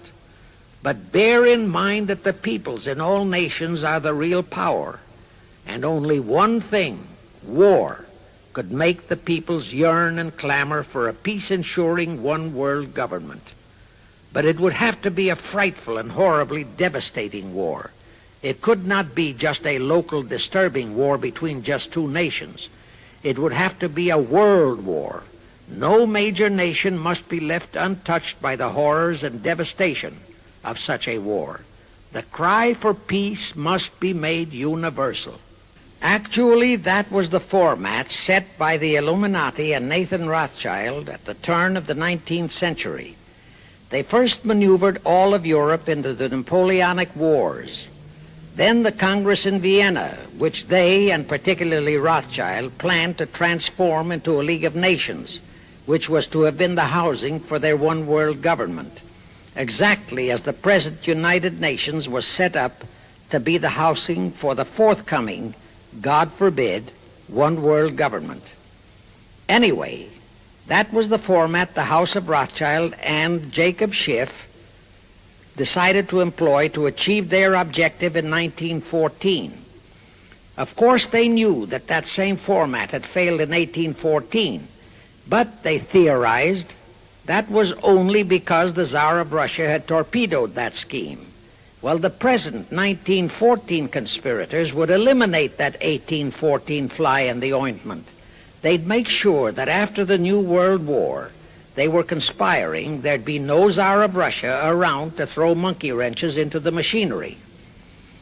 I won't go into how they accomplished this first step to launch a world war. History records that World War I was precipitated by a trivial incident, the kind of incident both Weishaupt and Albert Pike had incorporated in their blueprints. That incident was the assassination of an Austrian archduke, arranged by the Illuminati masterminds. The war followed. It involved Germany, Austria-Hungary, and their allies, so-called the Axis powers, against France, Britain, and Russia, called the Allies. Only the United States was not involved during the first 2 years. By 1917, the conspirators had achieved their primary objective. All of Europe was in a state of destitution. All the peoples were war-weary and crying for peace. And the outcome, too, was all set. It was to come as soon as the United States would be hurled in on the side of the Allies. And that was all set to happen immediately after Wilson's re-election. After that, there could be only one outcome: complete victory for the Allies. To fully confirm my statement that long before 1917, the conspiracy headed in America by Jacob Schiff had it all set to hurl the United States into that war, I will cite the proof. When Wilson was campaigning for re-election in 1916, his chief appeal was, "Re-elect the man who will keep your sons out of the war." But during that same campaign, the Republican Party publicly charged that Wilson had long committed himself to throw us into the war. They charged that if he would be defeated, he would accomplish that act during his few remaining months in office. But if re-elected, he would hold off until after re-election. But at that time, the American people looked upon Wilson as a God-man. Well, Wilson was re-elected, and as per the schedule of the conspirators, he hurled us into the war in 1917. He used the sinking of the Lusitania as an excuse, a sinking which also was prearranged. Roosevelt, also a God-man in the eyes of the American people, followed the same technique in 1941 when he used the prearranged Pearl Harbor attack as his excuse for hurling us into World War II. Now, exactly as the conspirators planned, victory for the Allies would eliminate all the monarchs of the defeated nations and leave all their peoples leaderless, confused, bewildered, and perfectly conditioned for the one world government the great conspiracy intended would follow. But there still would be an obstacle, the same obstacle that had balked the Illuminati and Rothschild at that Congress in Vienna peace gathering after the Napoleonic Wars. Russia would be on the winning side this time, as it was in 1814. Therefore, the Tsar would be securely on his throne. Here it is pertinent to note that Russia, under the Tsarist regime, had been the one country in which the Illuminati had never made any headway, nor had the Rothschilds ever been able to infiltrate their banking interests. Thus, a winning Tsar would be more difficult than ever to cope with. Even if he could be enticed into a so-called League of Nations, it was a foregone conclusion that he would never, but never go for a one-world government. So even before the outbreak of World War I, the conspirators had a plan in the making to carry out Nathan Rothschild's vow of 1814 to destroy the Tsar and also murder all possible royal heirs to the throne. And it would have to be done before the close of the war, and the Russian Bolsheviki were to be their instruments in this particular plot. From the turn of the century, the chiefs of the Bolsheviki were Nikolai Lenin, Leon Trotsky, and later Joseph Stalin. Of course, those were not their true family names. Prior to the outbreak of the war, Lenin headquartered in Paris. After the outbreak, Switzerland became his haven. Trotsky's headquarters were on the Lower East Side in New York, largely the habitat of Russian Jewish refugees. Both Lenin and Trotsky were similarly bewhiskered and unkempt. In those days, that was the badge of Bolshevism. Both lived well, yet neither had a regular occupation. Neither had any visible means of support, yet both always had plenty of money. All those mysteries were solved in 1917. Right from the outset of the war, strange and mysterious goings-on were taking place in New York. Night after night, Trotsky darted furtively in and out of Jacob Schiff's palatial mansion. And in the dead of those same nights, there were gatherings of hoodlums of New York's Lower East Side, all of them Russian refugees, at Trotsky's headquarters, and all were going through some mysterious sort of training process. But it was all shrouded in mystery. Nobody talked, although it did leak out that Schiff was financing all of Trotsky's activities. Then suddenly Trotsky vanished. So did approximately 300 of his trained hoodlums. Actually, they were on the high seas in a Schiff-chartered ship bound for a rendezvous with Lenin and his gang in Switzerland. And on that ship was $20 million in gold, the $20 million Schiff provided to finance the Bolsheviki takeover of Russia. In anticipation of Trotsky's arrival, Lenin prepared to throw a party in his Switzerland hideaway. Men of the very highest places in the world were to be guests at that party. Among them were the mysterious Colonel Edward Mandell House, Woodrow Wilson's mentor and palsy-walsy, and more important, Schiff's special and confidential messenger. Another of the expectant guests was Warburg of the Warburg banking clan in Germany, who were financing the Kaiser, and whom the Kaiser had rewarded by making him chief of the secret police of Germany. In addition, there were the Rothschilds of London and Paris, also Litvinov, Kaganovich, Stalin, who was then head of a train and bank-robbing gang of bandits. He was known as the Jesse James of the Urals. And here I must remind that England and France were then long in war with Germany, and that on February 3, 1917, Wilson had broken off all diplomatic relations with Germany. Therefore, Warburg, Colonel House, the Rothschild, and all those others were enemies. But of course, Switzerland was neutral ground where enemies could meet and be friends, especially if they had some scheme in common. That Lenin party was very nearly wrecked by an unforeseen incident. The Schiff chartered ship on its way to Switzerland was intercepted and taken into custody by a British warship. But Schiff quickly rushed orders to Wilson to order the British to release the ship intact with the Trotsky hoodlums and the gold. Wilson obeyed. He warned the British that if they refused to release the ship, the United States would not enter the war in April as he had faithfully promised a year earlier.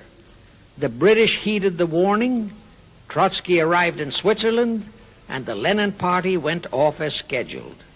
But they still faced what ordinarily would have been the insurmountable obstacle of getting the Lenin-Trotsky band of terrorists across the border into Russia.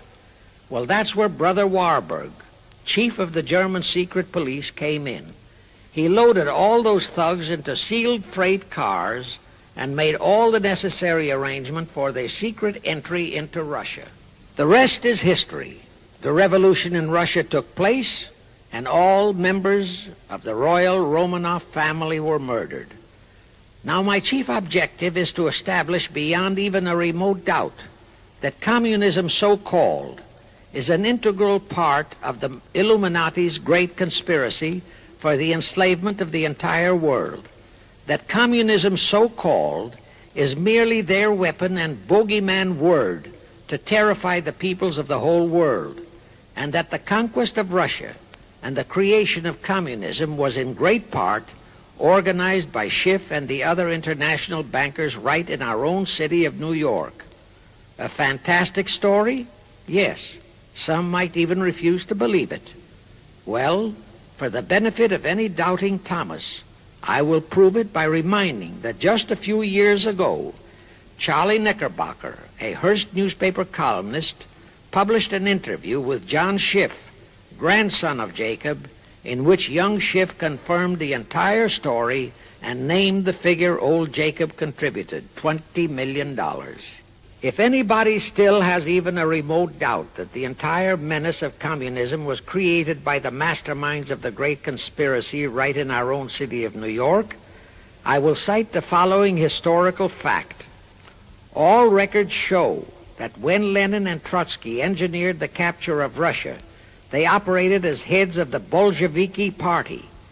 Now, Bolshevism is a purely Russian word. The masterminds realized that Bolshevism could never be sold as an ideology to any but the Russian people. So in April 1918, Jacob Schiff dispatched Colonel House to Moscow with orders to Lenin, Trotsky, and Stalin to change the name of their regime to the Communist Party and to adopt the Karl Marx Manifesto as the constitution of the Communist Party. Lenin, Trotsky, and Stalin obeyed. And that year of 1918 was when the Communist Party and the menace of communism came into being. All this is confirmed in Webster's Collegiate Dictionary, 5th edition. In short, communism was created by the capitalists. Thus, until November 11, 1918, the entire fiendish plan of the conspirators worked perfectly. All the great nations, including the United States, were war-weary, devastated, mourning their dead. Peace was the great universal desire. Thus, when it was proposed by Wilson to set up a League of Nations to ensure peace, all the great nations, with no Russian Tsar to stand in their way, jumped on that bandwagon without even stopping to read the fine print in that insurance policy. That is, all but one, the United States, the very one that Schiff and his co-conspirators least expected would balk. And that was their one fatal mistake in that early plot. You see, when Schiff planted Woodrow Wilson in the White House, the conspirators assumed that they had the United States in the proverbial bag. Wilson had been perfectly built up as a great humanitarian. He supposedly became established as a God-man with the American people. There was every reason for the conspirators to have believed that he would easily hornswoggle Congress into buying the League of Nations sight unseen, exactly as the Congress of 1945 bought the United Nations sight unseen. But there was one man in the Senate in 1918 who saw through that scheme just as the Russian Tsar did in 1814. He was a man of great political stature, almost as great as that of Teddy Roosevelt, and fully as astute. He was highly respected and trusted by all members of both houses of Congress and by the American people. The name of that great and patriotic American was Henry Cabot Lodge, not the phony of today who called himself Henry Cabot Lodge, Jr. until he was exposed. Lodge completely unmasked Wilson and kept the United States out of the League of Nations. Here it becomes of great interest to know the real reason for the Wilson League of Nations flop. As I previously stated, Schiff was sent to the United States to carry out 4 specific assignments. Number 1, and most important, was to acquire complete control of the U.S. money system. Number 2, as outlined in the original Weishaupt Illuminati blueprint, he was to find the right kind of men to serve as stooges for the great conspiracy and promote them into the highest offices in our federal government, our Congress, our U.S. Supreme Court, and all federal agencies, such as the State Department, the Pentagon, the Treasury Department, etc. Number 3, destroy the unity of the American people by creating minority group strife throughout the nation, especially between the whites and blacks as outlined in Israel Cohen's book. Number 4, create a movement to destroy religion in the United States, with Christianity to be the chief target or victim. In addition, he was strongly reminded of the imperative directive in the Illuminati blueprint to achieve full control of all mass communications media, to be used to brainwash the people into believing and accepting all of the maneuverings of the great conspiracy. Schiff was warned that only control of the press, at that time our only mass communications media, would enable him to destroy the unity of the American people. Now then, Schiff and his co-conspirators did set up the NAACP, the National Association for the Advancement of the Colored People, in 1909. And in 1913 he set up the Anti-Defamation League of the B'nai B'rith. Both were to create the necessary strife. But in the early years, the ADL operated very timidly, perhaps for fear of a pogrom-like action by an aroused and enraged American people. And the NAACP was practically dormant because its white leadership didn't realize that they would have to develop firebrand Negro leaders, such as Martin Lucifer King, for one, to spark the then completely satisfied and contented mass of Negroes. In addition, he, Schiff, was busy developing and infiltrating the stooges to serve in all high places in our Washington government, and in the job of acquiring control of our money system and the creation of the 16th Amendment. He also was very busy with the organizing of the plot for the takeover of Russia. In short, he was kept so busy with all those jobs that he completely overlooked the supreme job of acquiring complete control of our mass communications media, That oversight was the direct cause for Wilson's failure to lure the United States into the League of Nations, because when Wilson decided to go to the people to overcome the opposition of the lodge-controlled Senate, despite his established but phony reputation as a great humanitarian, he found himself faced by a solidly united people and by a loyal press whose only ideology was Americanism and the American way of life. At that time, due to the ineptness and ineffectiveness of both the ADL and the NAACP, there were no organized minority groups, no Negro problems, no so-called anti-Semitic problem to sway the people's thinking. There were no lefts, there were no rights, no prejudices for crafty exploitations. Thus, Wilson's League of Nations appeals fell on deaf ears. That was the end of Woodrow Wilson, the conspirator's great humanitarian. He quickly abandoned his crusade and returned to Washington, where he shortly died an imbecile brought on by syphilis. And that was the end of the League of Nations as a corridor into one world government. Of course, that debacle was a terrible disappointment to the masterminds of the Illuminati conspiracy. But they were not discouraged. As I have previously stressed, this enemy never quits. They simply decided to reorganize and try from scratch again. By this time, Schiff was very old and slow. He knew it. He knew that the conspiracy needed a new, younger, and more active generalship. So on his orders, Colonel House and Bernard Baruch organized and set up what they called the Council on Foreign Relations, the new name under which the Illuminati would continue to function in the United States. The hierarchy, officers and directors of the CFR, is composed principally of descendants of the original Illuminati, many of whom had abandoned their old family names and acquired new Americanized names. For one example, we have Dillon, who was Secretary of Treasury of the United States, whose original name was Lepowski. Another example is Paley, head of the CBS TV channel, whose true name is Polinsky. The membership of the CFR is approximately 1,000 in number and contains the heads of virtually every industrial empire in America, such as Blau, president of the U.S. Steel Corporation, Rockefeller, king of the oil industry, Henry Ford II, and so on. And, of course, all the international bankers, also the heads of the tax-free foundations, are officers and or active CFR members.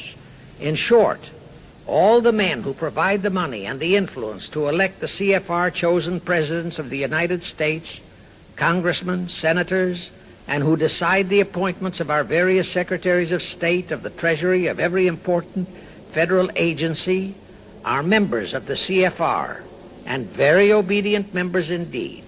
Now, just to cement that fact, I will mention the names of a few of the United States presidents who were members of the CFR. Franklin Roosevelt, Herbert Hoover, Dwight D. Eisenhower, Jack Kennedy. Others who were considered for the presidency are Thomas E. Dewey, Adlai Stevenson, Nixon, and Vice President of a CFR subsidiary, Barry Goldwater. Among the important cabinet members of the various administrations, we have John Foster Dulles, Allen Dulles, Cordell Hull, John J. McCloy, Morgenthau, Clarence Dillon, Rusk, McNamara, and just to emphasize the red color of the CFR, we have as members such men as Alger Hiss, Ralph Bunche, Pasvolsky, Harry Dexter White, real name Weiss, Owen Lattimore, Philip Jeffy, etc., etc. Simultaneously, they were flooding thousands of homosexuals and other blackmailable characters into all the federal agencies from the White House down. Remember Johnson's great friend Jenkins and Bobby Baker? Now, there were many jobs the new CFR had to accomplish. They required much help. So their first job was to set up various subsidiaries to whom they assigned special objectives. I can't name all the subsidiaries in this recording, but the following are a few. The Foreign Policy Association, FPA, the World Affairs Council, WAC, the Business Advisory Council, BAC, the notorious ADA, Americans for Democratic Action, virtually headed by Walter Reuther, the notorious 1313 in Chicago. Barry Goldwater was, and no doubt still is, a vice president of one of the CFR subsidiaries. In addition, the CFR set up special committees in every state in the Union, to whom they assigned the various local state operations. Simultaneously, the Rothschilds set up similar CFR-like control groups in England, France, Germany, and other nations to control world conditions and cooperate with CFR to bring about another world war. But the CFR's first and foremost job was to get complete control of our mass communications media. The control of the press was assigned to Rockefeller.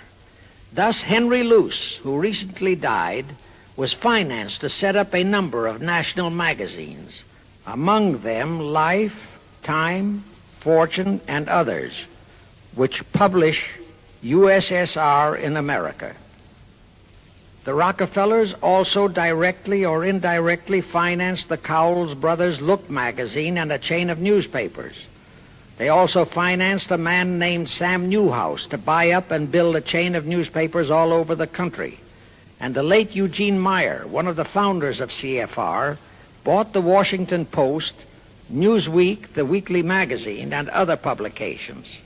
At the same time, CFR began to develop and nurture a new breed of scurrilous columnists and editorial writers, such as Walter Lippmann, Drew Pearson, the Alsops, Herbert Matthews, Irwin Canham, and others of that ilk, who called themselves liberals, who proclaimed that Americanism is isolationism, that isolationism is warmongerism, that anti-communism is anti-Semitism and racism.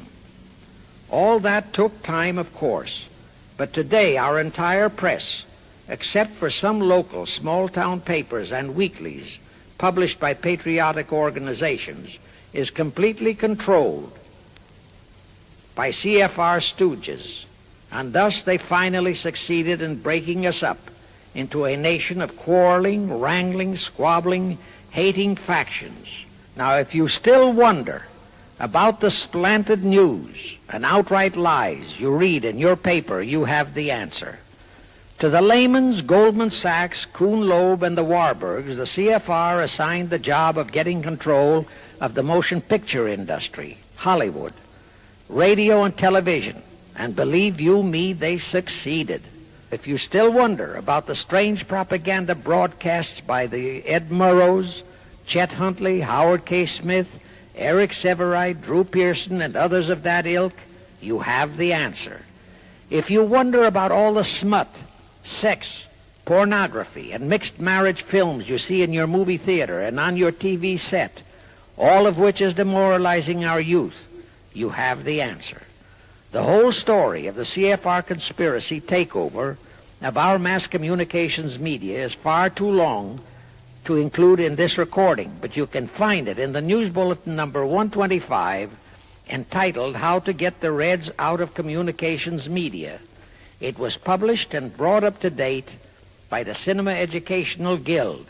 It tells in detail how the press, the movies, TV, and radio have been, and still are, used to brainwash the people, to demoralize our youth, and they have been and still are encouraging and creating sympathy for the rioting Negro civil rights lawlessness. You can get a copy of this news bulletin by writing to the Cinema Educational Guild, Post Office Box 46205, Hollywood, California.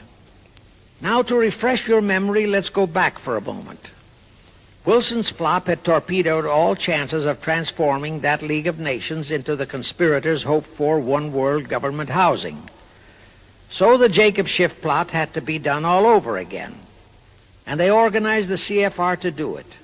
We also know how successfully the CFR did that job of brainwashing and destroying the unity of the American people.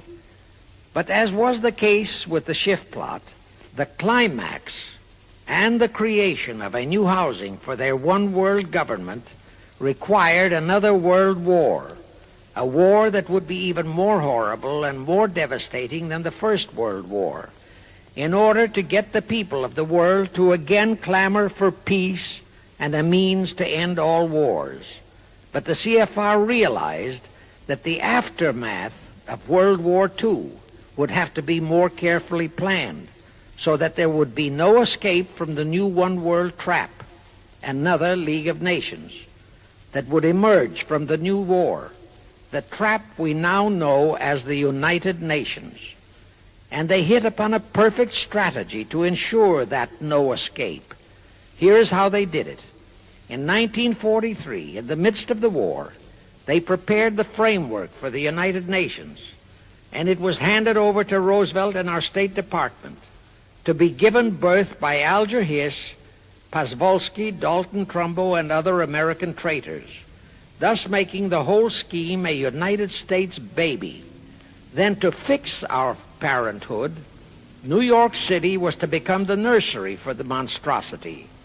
After that, we could hardly walk out on our own baby, now could we? Anyway, that's how the conspirators figured it would work, and so far it has. And the liberal Rockefeller donated the land for the United Nations building. The United Nations Charter was written by Alger Hiss, Pasvolsky, Dalton Trumbo, and other CFR stooges. A phony so-called UN conference was set up in San Francisco in 1945. All the so-called representatives of 50-odd nations gathered there, promptly signed the charter, and the despicable traitor Alger Hiss flew to Washington with it, elatedly submitted it to our Senate, and the Senate, elected by our people to safeguard our security, signed the charter without so much as reading it. The question is, how many of our senators were even then traitorous stooges of the CFR? Anyway, it was thus that the people accepted the United Nations as a holy of holies and enabled traitor Earl Warren to virtually destroy our Constitution by basing all his traitorous decisions on the UN Charter, thus making that charter virtually our law of the land. However, for all the dirty work that had to be done to solidify the UN, the new housing of the One World plot, they still required the aid of our leaders in Washington. So now I will emphasize the fiendish cleverness of the CFR masterminds. To the vast majority of the American people, our foreign policy for many years has been a complete enigma. Most of us simply can't understand why this great nation is seemingly floundering so helplessly in the art of diplomacy. We can't understand why our leaders are seemingly so confused and bewildered in all their dealings with Moscow, France, and other nations, and with the UN.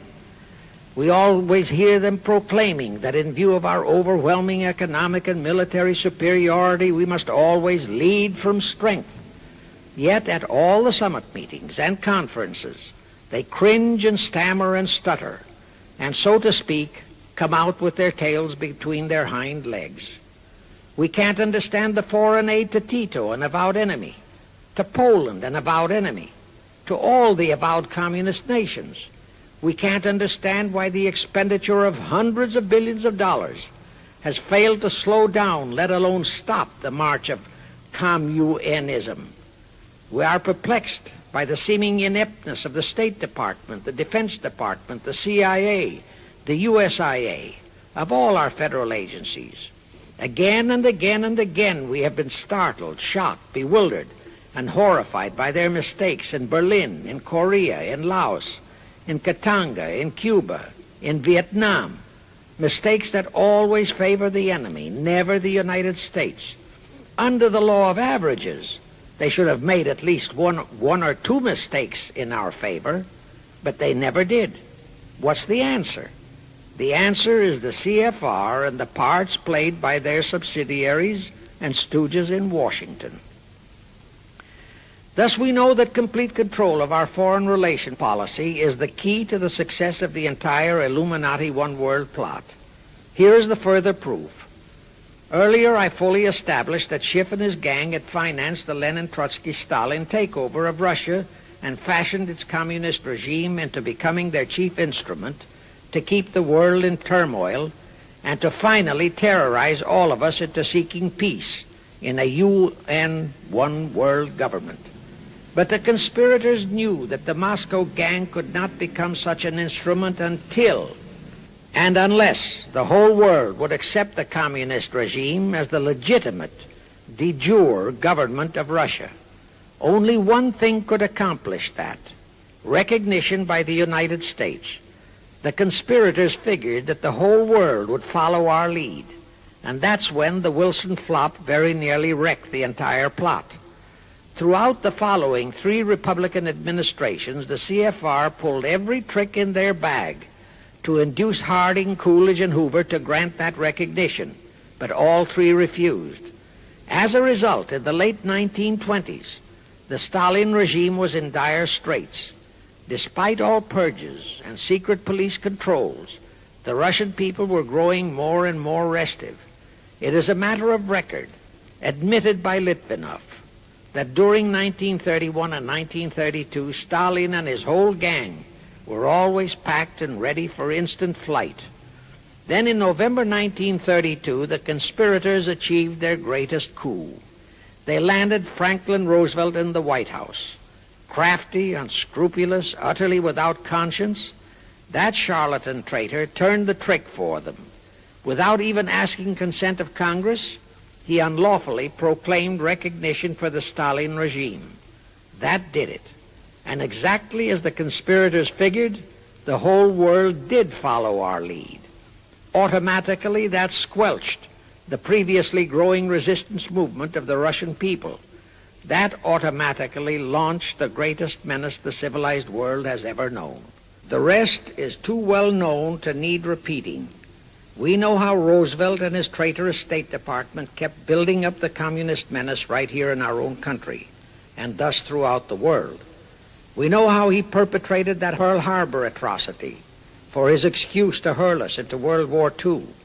We know all about his secret meetings with Stalin at Yalta and how he, with Eisenhower's help, delivered the Balkans and Berlin to Moscow.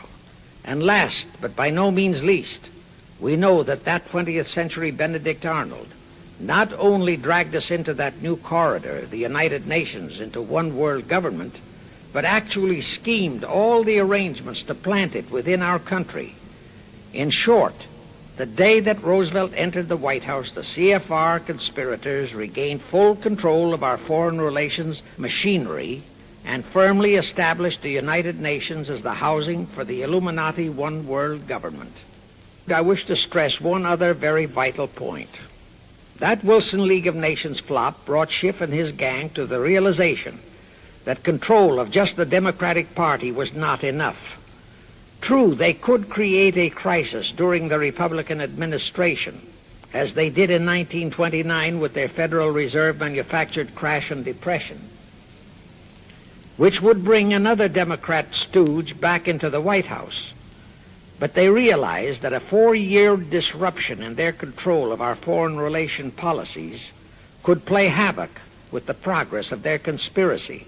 It could even break up their entire strategy, as it almost did before Roosevelt saved it with his recognition of the Stalin regime. Thereupon, after that Wilson debacle, they began to formulate plans to achieve control of both of our national parties. But that posed a problem for them. Manpower, stooges in the Republican Party, also added manpower for the Democratic Party, because control of just the man in the White House would not be enough. They'd have to provide that man with trained stooges for his entire cabinet, men to head the State Department, the Treasury Department, the Pentagon, the CIA, the USIA, etc. In short, every member of the various cabinets would have to be a chosen tool of the CFR such as Rusk and McNamara, also all undersecretaries and assistant secretaries. That would give the conspirators absolute control of all our policies, both domestic and, most important, foreign. That course of action would require a reserve pool of trained stooges, instantaneously ready for administrative changes and for all other exigencies. All such stooges would of necessity have to be men of national reputation, high in the esteem of the people, but they would have to be men without honor, without scruple, without conscience, men who would be vulnerable to blackmail. It is needless for me to stress how well the CFR succeeded. The immortal Joe McCarthy fully revealed that there are thousands of such security risks in all federal agencies. Scott McCloud unmasked thousands more, and you know the price Otepka has had to pay and is still paying for his expositions before a Senate committee of the traitors in the State Department. And you know that the men in the State Department who delivered Cuba to Castro have not only been shielded, but promoted.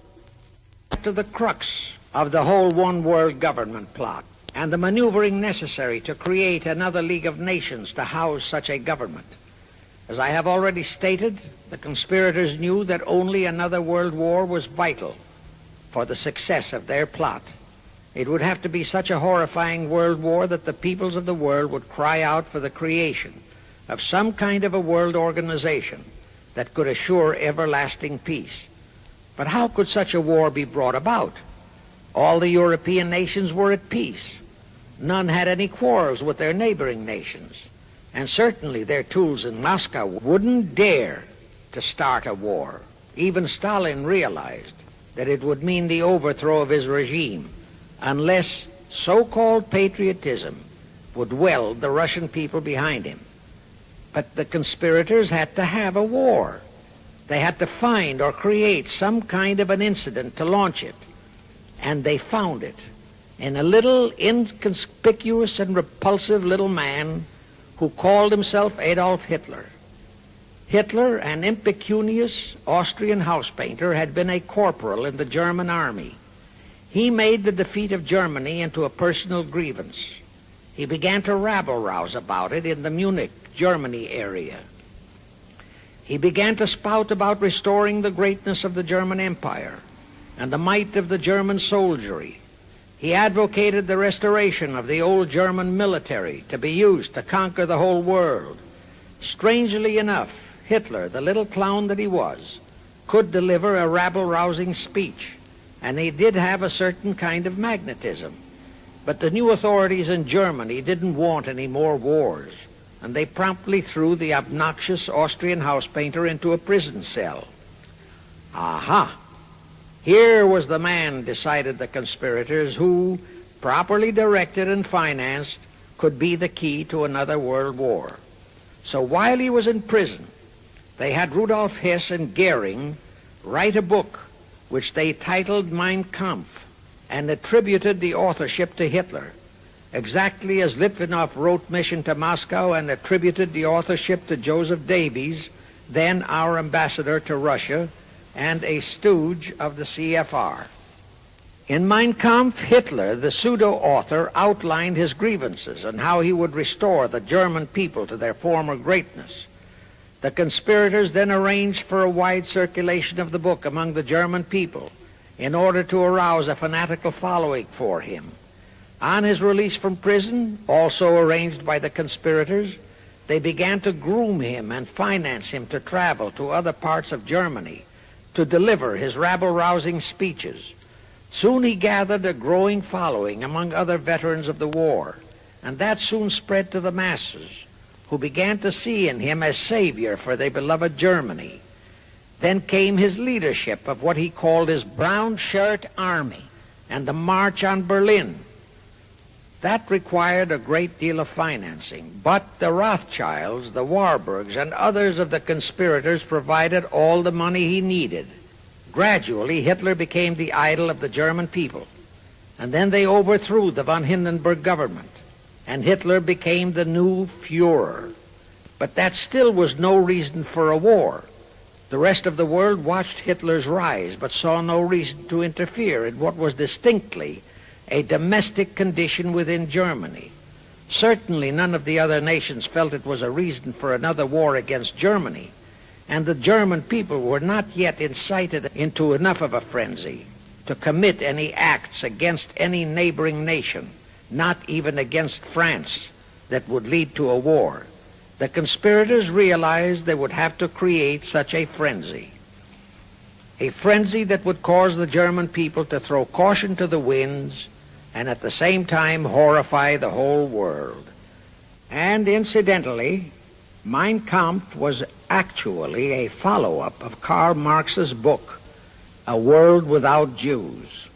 The conspirators suddenly remembered how the Schiff-Rothschild gang had engineered the pogroms in Russia, which slaughtered many, many thousands of Jews and created a worldwide hatred for Russia.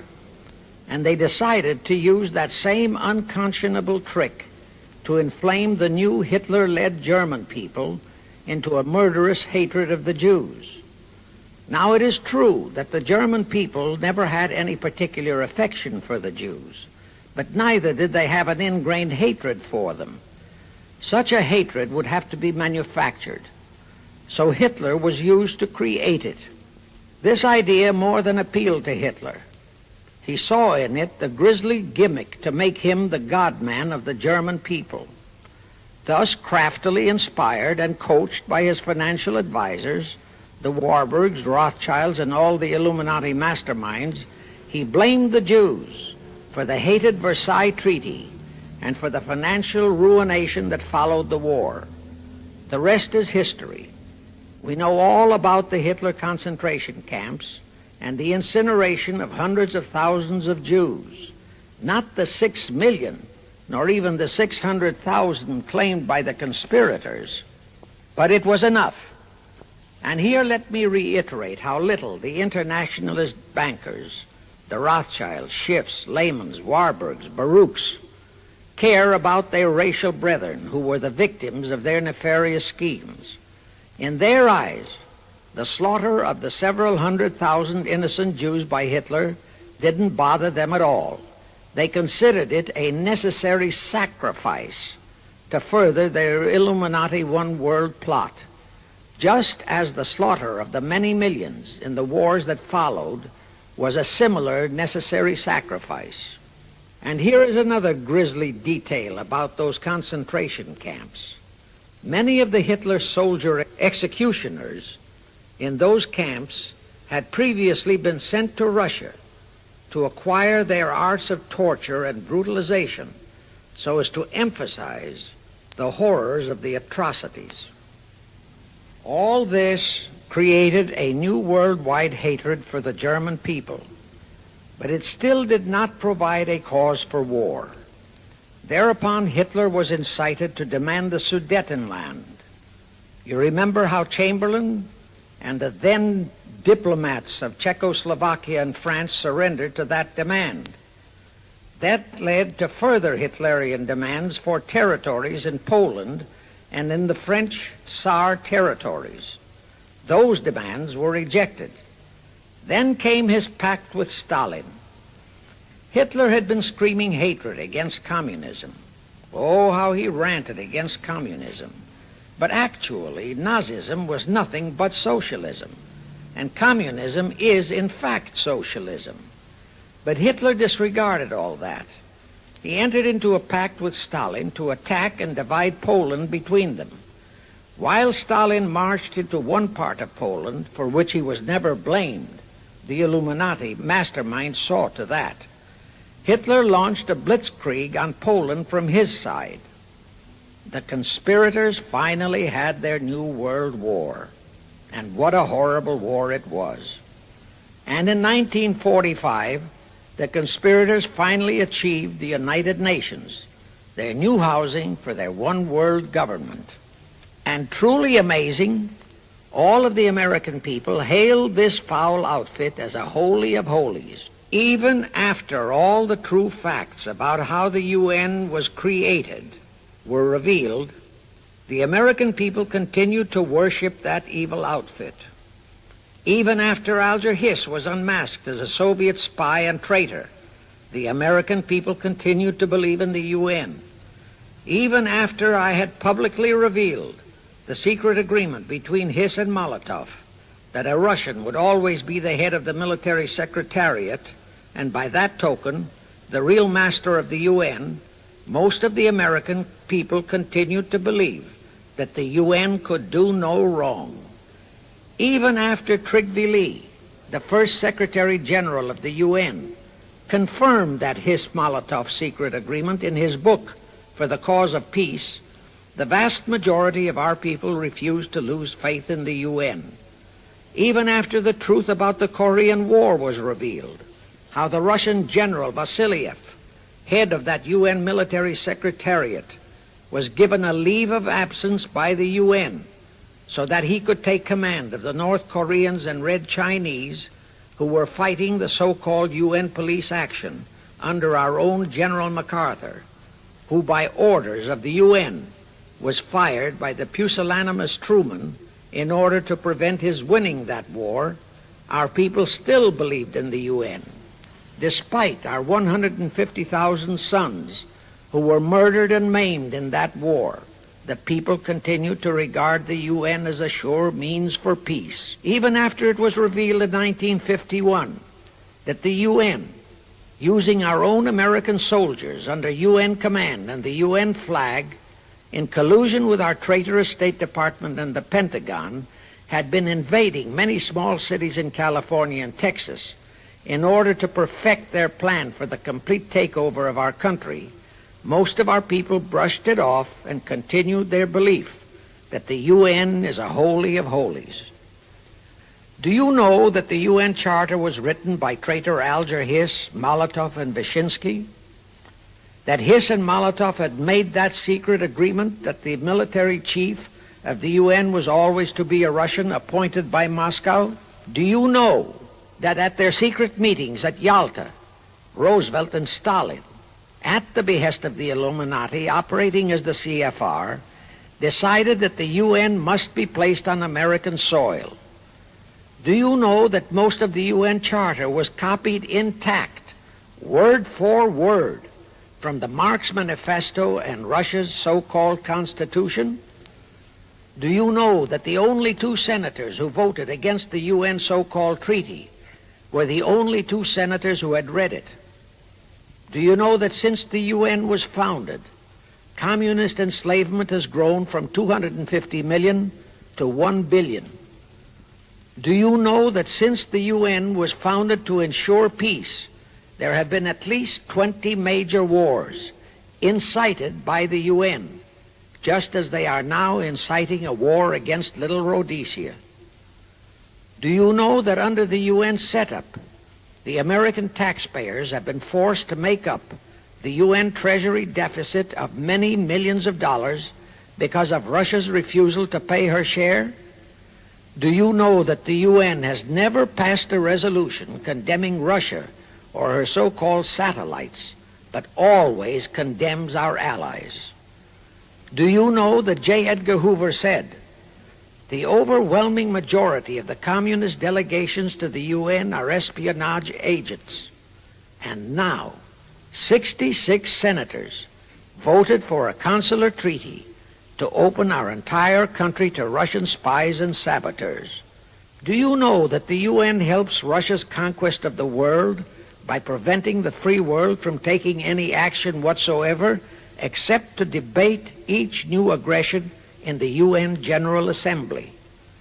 Do you know that at the time of the Korean War, there were 60 nations in the UN, yet 95% of the UN forces were our American sons, and practically 100% of the cost was paid by the United States taxpayers?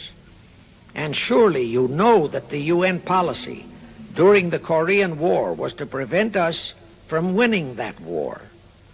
Do you know that all the battle plans of General MacArthur had to go first to the UN to be relayed to Vasiliev, commander of the North Koreans and Red Chinese, and that any future wars fought by our sons under the UN flag would have to be fought under the control of the UN Security Council. Do you know that the UN has never done anything about the 80,000 Russian Mongolian troops that occupy Hungary? Where was the UN when the Hungarian freedom fighters were slaughtered by the Russians? Do you know that the UN and its peace army turned the Congo over to the communists? Do you know that the UN's own so-called peace force was used to crush, rape, and kill the white anti-communists in Katanga? Do you know that the UN stood by and did nothing while Red China invaded Laos and Vietnam? That it did nothing while Nehru invaded Goa and other Portuguese territories? Do you know that the UN was directly responsible for aiding Castro? That it does absolutely nothing about the many thousands of Cuban youngsters who are shipped to Russia for communist indoctrination? Do you know that Adlai Stevenson, of all people, said the free world must expect to lose more and more decisions in the UN? Do you know that the UN openly proclaims that its chief objective is one world government, which means one world laws, one world court, one world army, one world navy, one world air force, one world schools, and a one world church in which Christianity would be prohibited? Do you know that a UN law has been passed to disarm all American citizens and to transfer all our armed forces to the UN? Such a law was secretly signed by Saint Jack Kennedy in 1961. Do you realize how that fits in with Article 47, Paragraph 3 of the UN Charter, which states, I quote, "The Military Staff Committee of the UN shall be responsible through the Security Council for the strategic direction of all armed forces placed at the disposal of the Security Council," unquote. And when and if all our armed forces are transferred to the UN, your sons would be forced to serve and die under UN command all over the world. This will happen unless you fight to get the U.S. out of the UN. Do you know that Congressman James B. Utt has submitted a bill to get the U.S. out of the UN and a resolution to prevent our president from forcing us to support the UN embargoes on Rhodesia? Well, he has, and many people all over the country are writing to their representatives to support the Utt bill and resolution. And did you know that to offset the Utt bill and resolution, 50 congressmen, spearheaded by Schweiker and Moorhead of Pennsylvania, have introduced a bill to immediately transfer all our armed forces to the UN? Can you imagine such brazen treason? Is your congressman one of those 50 traitors? Find out and take immediate action against him, and help Congressman Utt. Now, do you know that the National Council of Churches passed a resolution in San Francisco which states that the United States will soon have to subordinate its will to that of the UN, and that all American citizens must be prepared to accept it? Is your church a member of the National Council of Churches? In connection with that, bear in mind that God is never mentioned in the UN Charter, and their meetings are never opened with prayer. The creators of the UN stipulated in advance that there should be no mention of God or Jesus Christ in the UN Charter or in its UN headquarters. Does your pastor subscribe to that? Find out. Furthermore, do you know that the great majority of the so-called nations in the UN are anti-Christianity? That the UN is a completely godless organization by orders of its creators, the CFR Illuminati. Now, Have you heard enough of the truth about the Illuminati's United Nations? Do you want to leave your sons and our precious country to the unholy mercy of the Illuminati's United Nations? If you don't, write, telegraph, or phone your representatives and senators that they must support Congressman Utt's bill to get the U.S. out of the UN and the UN out of the U.S. Do it today, now, before you forget. It is the only salvation for your sons and for our country. Now I have one more vital message to deliver. As I told you, one of the 4 specific assignments Rothschild gave Jacob Schiff was to create a movement to destroy religion in the United States, with Christianity to be the chief target. For a very obvious reason, the Anti-Defamation League wouldn't dare to attempt it, because such an attempt could create the most terrible bloodbath in the history of the world, not only for the ADL and the conspirators, but for the millions of innocent Jews. Schiff turned that job over to Rockefeller for another specific reason. The destruction of Christianity could be accomplished only by those who are entrusted to preserve it, by the pastors, the men of the cloth. As a starter, John D. Rockefeller picked up a young so-called Christian minister by the name of Dr. Harry F. Ward, Reverend Ward, if you please. At that time, he was teaching religion at the Union Theological Seminary. Rockefeller found a very willing Judas in this reverend. Thereupon, in 1907, he financed him to set up the Methodist Foundation of Social Service.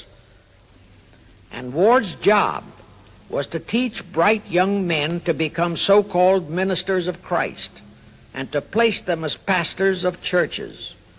While teaching them to become ministers, the Reverend Ward also taught them how to very subtly and craftily preach to their congregations that the entire story of Christ is a myth, to cast doubts on the divinity of Christ, to cast doubts about the Virgin Mary. In short, to cast doubts on Christianity as a whole. It was not to be a direct attack, but much of it by crafty insinuation that was to be applied in particular to the youth in the Sunday schools. Remember Lenin's statement, "Give me just one generation of youth, and I'll transform the whole world." Then, in 1908, the Methodist Foundation of Social Service, which incidentally was America's first Communist Front organization, changed its name to the Federal Council of Churches. By 1950, the Federal Council of Churches was becoming very suspect. So in 1950, they changed the name to the National Council of Churches. Do I have to tell you more about how this National Council of Churches is deliberately destroying faith in Christianity? I don't think so. But this I will tell you. If you are a member of any congregation whose pastor and church are members of this Judas organization, your contributions are helping the Illuminati's plot to destroy religion and your faith in God and Jesus Christ. Thus you are deliberately delivering your children to be indoctrinated with disbelief in God and church, and which can easily transform them into atheists. Find out immediately if your church is a member of the National Council of Churches, and for the love of God and your children, if it is, withdraw from it at once. However, let me warn you, that same destroy religion process has been infiltrated into other denominations.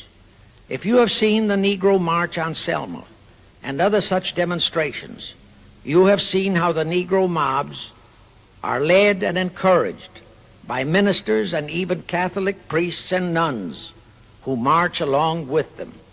As a matter of fact, the Mormon Church is about the only one I know of that is clean of that kind of Judas infiltration.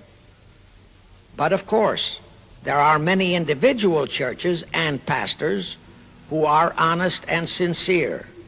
Find one such for yourself and for your children. Incidentally, this same Reverend Harry F. Ward was also one of the founders of the American Civil Liberties Union, a notorious pro-communist organization. He was the actual head of it from 1920 to 1940. He also was a co-founder of the American League Against War and Fascism, which, under Browder, became the Communist Party of the United States. In short, Ward's entire background reeked of communism, and he was identified as a member of the Communist Party. He died a vicious traitor to both his church and country. And this was the man old John D. Rockefeller picked and financed to destroy America's Christian religion, in accordance with the orders given to Schiff by the Rothschilds. In conclusion, I have this to say. You probably are familiar with the story of how one Dr. Frankenstein created a monster to do his will of destroying his chosen victims, but how instead, in the end, that monster turned on his own creator, Frankenstein, and destroyed him. Well, the Illuminati, CFR, has created a monster called the United Nations, who, supported by their minority groups, rioting Negroes, the traitorous mass communications media, and the traitors in Washington, was created to destroy the American people. Well, we know all about that many-headed Hydra monster. We know the names of those who created that monster. We know all their names. And I predict that one fine day the American people will come fully awake and cause that very monster to destroy its creator. True, the majority of our people are still being brainwashed, deceived, and deluded by our traitorous press, TV, and radio, and by our traitors in Washington. But surely, by now, enough is known about the UN to stamp that outfit as a deadly, poisonous rattlesnake in our midst.